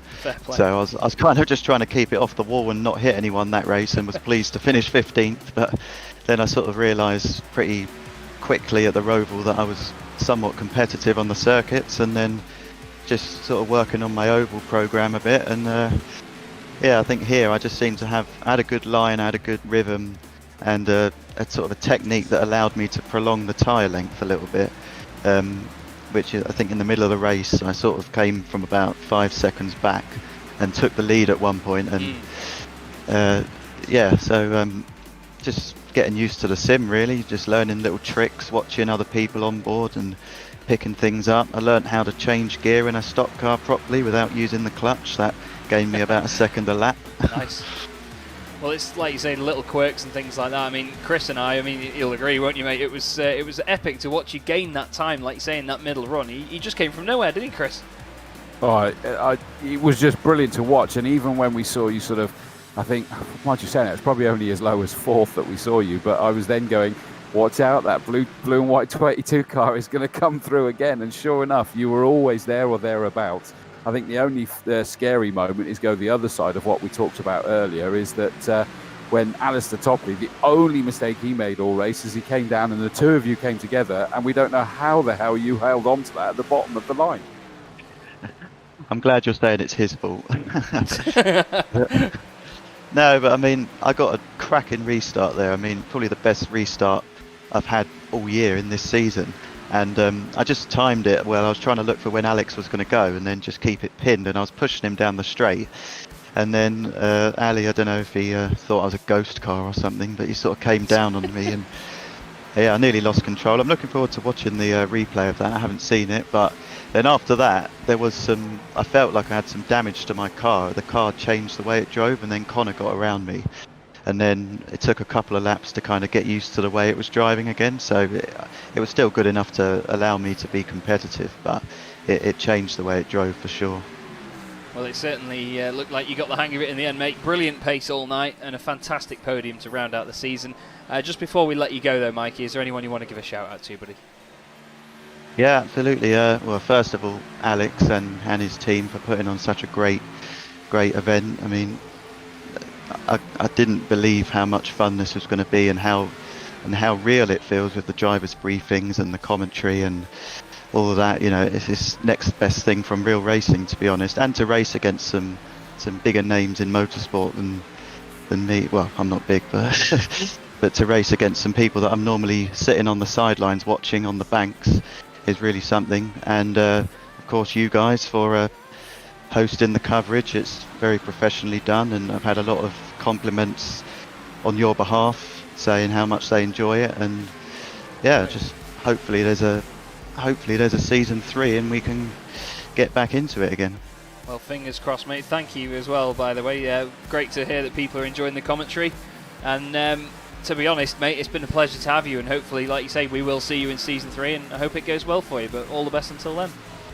Thank you very much. Cheers. Cheers. And, well...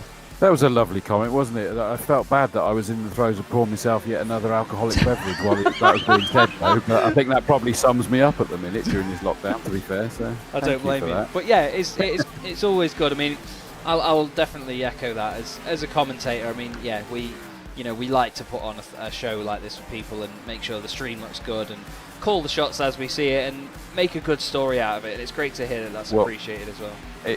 Especially as, let me sum up, I've always said this, in terms of us commentators, our job is to read the story that's being written for us by the drivers in the action. And when the writing is as good as this, it makes our job easier, and we just get to sit back and enjoy and regurgitate the details and get excited about it. So, hats off to these drivers. Yes, Alex and the whole team and everyone at Vertex has just put on a great show, but these drivers have been epic.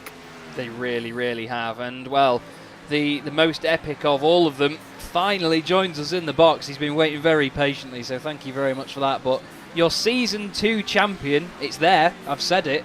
Aaron Smith joins us in the box. Aaron, how are you feeling right now, mate? I'm tired, but we had a pretty good race. It was it started out pretty miserable because I thought I had a solution to my problem with the brake pedal, but it turns out I was wrong, and it was still dragging in the down the straightaways. But I got everything together and figured out how I wanted to drive the car. We made something of it. We were able to get a top 5 out of it. Yeah, well, to be honest, I mean, me and Chris did want to ask because it just didn't seem like the car was there with the pace or behaving itself all race. And, we saw a couple of times you'd been in the pits like once or twice during a caution. Was it down to just that brake pedal issue then? That was the reason why you came in? Well, not only that, but I wanted to try some things out with the tires. At Iowa, we had the 2-tire thing where we could go faster just taking right sides. I tried to do that tonight as well, but it didn't really work out. I don't in the corners, waste my right front up. But yeah, after I figured out what I wanted to do, we were able to get a little bit faster and pick up the pieces. Well, what were your nerves like as well at the midpoint of the race? Because you were always sort of flirting outside of the top 5, sometimes even just on the outer fringes of the top 10, and seeing your championship rivals a few places ahead and seeing Alex at the front, were you nervous that it might slip away, or did you think you had it all under control? From the beginning, I knew I had a pretty good grasp on the championship. I mean, Connor and Brian are really good drivers, but I had such a good season in the races prior that I didn't. The gap was a little bit too big to really worry about. But, yeah. Well, it was certainly entertaining. Go on, Chris. Sorry, mate.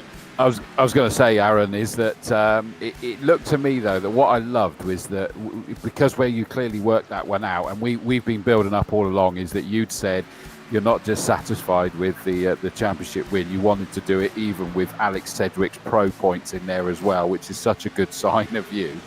And it looked like, even though you could have, towards the tail end of that race, kind of gone, all right, let's stop being silly, let's just settle for it. You didn't give up even till the last lap, did you?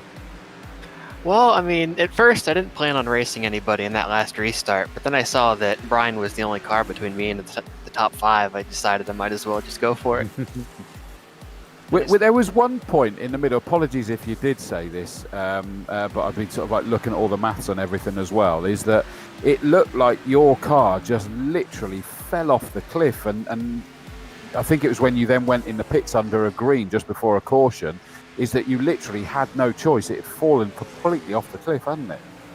Yeah, I pushed way too hard in the beginning of that run. I thought I'd be able to not use the brakes and ride the outside, get a good run on them, but wasted that right front, like I said earlier, and it was dropped about 70% when I went to do the pit stop. But yeah, fortunately that caution came out. I would have been stuck a lap down or so if not. Did you? I mean, we got excited, and as it turned out, sort of superficially, is that they're going, is this going to work? Is this going to work? Now the caution's out, they're all diving into the pitch. You've already been in, but it didn't actually work out. But where were you in your head? Did you already suss that? No, I'm going to be up there or thereabouts, but I'm not going to be able to capitalise as much as I'd have liked to have. Yeah, for some reason after that caution, I took 2 tires, like I did at Iowa, and I was slow for the next run, but.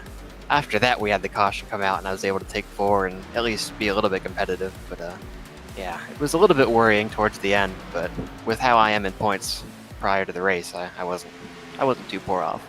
We loved it, mate. We were watching it, and I was quite impressed that I was able to even do quick maths. You've given me a headache tonight, Aaron, because I kept working it out with all the additional points for the bits and pieces, just to sort of keep it alive. Is that you kept it enough there that went, well, actually, if he goes and does this, maybe, and if Alex gets trumped by those, and that's what we want, isn't it? We want it to still be sort of coming down to the last race, and there's so much still to play for.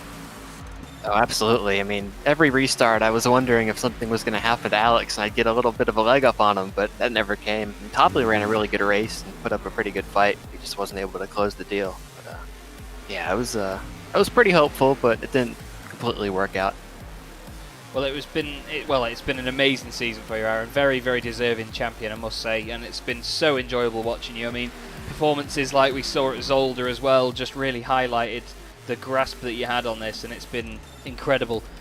We do have to round things out, though, I'm afraid. So before we let you go, is there anybody that you'd like to give a shout out to on the stream before we round it out?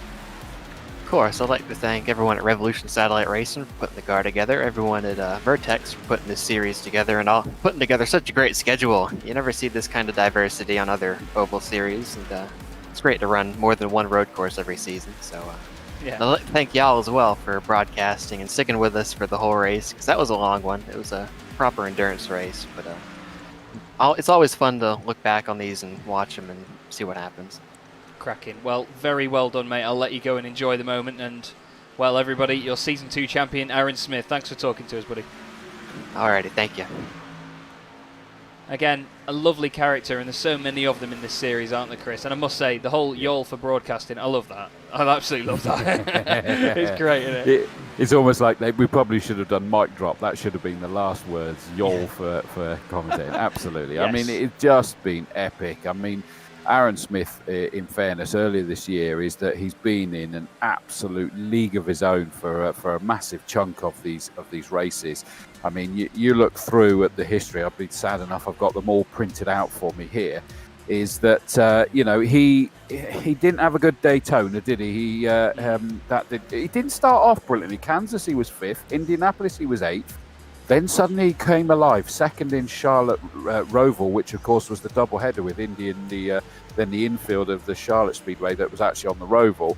An amazing victory at Zolder, 2nd in Iowa. It didn't go to plan for him at Daytona, as I say, and I've lost the piece of paper that had even more information. That suddenly we saw him doing some amazing things. Watkins Glen, he was brilliant. He did what he needed to do, and when he shone ridiculously bright. He did, and especially in that yellow livery as well that we've come to love this season. But I tell you what, the main thing that I took from it this season is that, I mean, we were saying when we first worked together as well at Eldora, when we did the truck challenge, we noticed Aaron's pace there and how good he was at that. And then he's just shown that the incredible sort of diversity, as he called it as well, from track to track, He was good on ovals, he was good on road circuits, he was good on a dirt oval as well in a truck, for God's sake. He's shown such a great talent. I think his massive talent has been on the roads. When you look at his victory at Gilles Villeneuve circuit in Canada as well, he was just incredible at that one. And as I say, at Zolder was the first one that we went, wow, that's incredible.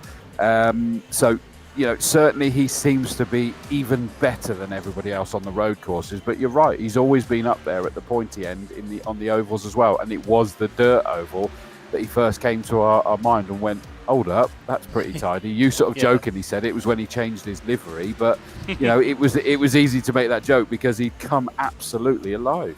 He did indeed. He certainly did. Well, just as a bit of reflection then, mate, I mean, a brief one from me. It's been an incredible season. It's been great to have you join me in the box. I think we've formed a great partnership, and to be honest, it's been a hell of a lot of fun, and I know that everyone that's been watching the stream has been appreciating it. The feedback as well, thank you everybody, has been awesome from the streams, and I'm very, very pleased that we managed to get the technical issues of a few weeks ago turned around.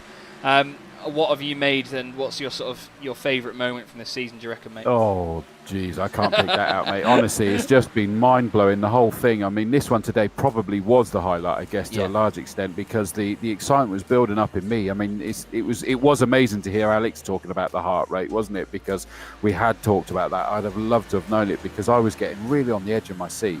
It's been epic. And let's not forget that, yes, that's season 2 over, but we've got 2 amazing special races next weekend. On the Wednesday, we've got sort of in effect going for the 1987 Darlington 250. So we're in those classic cars, and the 1987 Firecracker 200 on Friday. So, Vertex, they just know what they're doing. They just keep delivering this stuff. And as I've said, is that, yes, we've obviously got to wear the corporate hat and be banging a drum about Vertex as Alex would expect us to, but equally he would also expect us to be sort of saying this, is that, as I said a moment ago, these drivers have delivered. The entertainment they've dished up has been epic. It really has, and it's been a hell of a lot of fun to call it, as I've used that phrase about 3 times within about 2 minutes. But thank you everybody for watching this season. It's been amazing, and as Chris says, we will be covering 2 of the classic NASCAR races for you next week, Wednesday and Friday, and it's going to be a right joy to see those machines in all of their glory, even in the sim racing world, going at it and doing battle. We actually, between the 2 of us, have a very exciting venture coming up where Chris, the lead commentator at Snetterton over the weekend for an MSVR meeting, in real life this is, I'll be joining him in the box there as well for my first time commentating at Snetterton. So we have a hell of a lot to look forward to, and so do you as well. Let me tell you, everybody, you're going to really love next week's events that are lined up. But as for now, this has been Vertex Stock Car Cup Season 2. I've been Chaz Draycott with the fantastic Chris Dawes, who I'm very grateful to have worked with, joining me in the box this season. I hope you all have a fantastic evening, and we'll see you next week.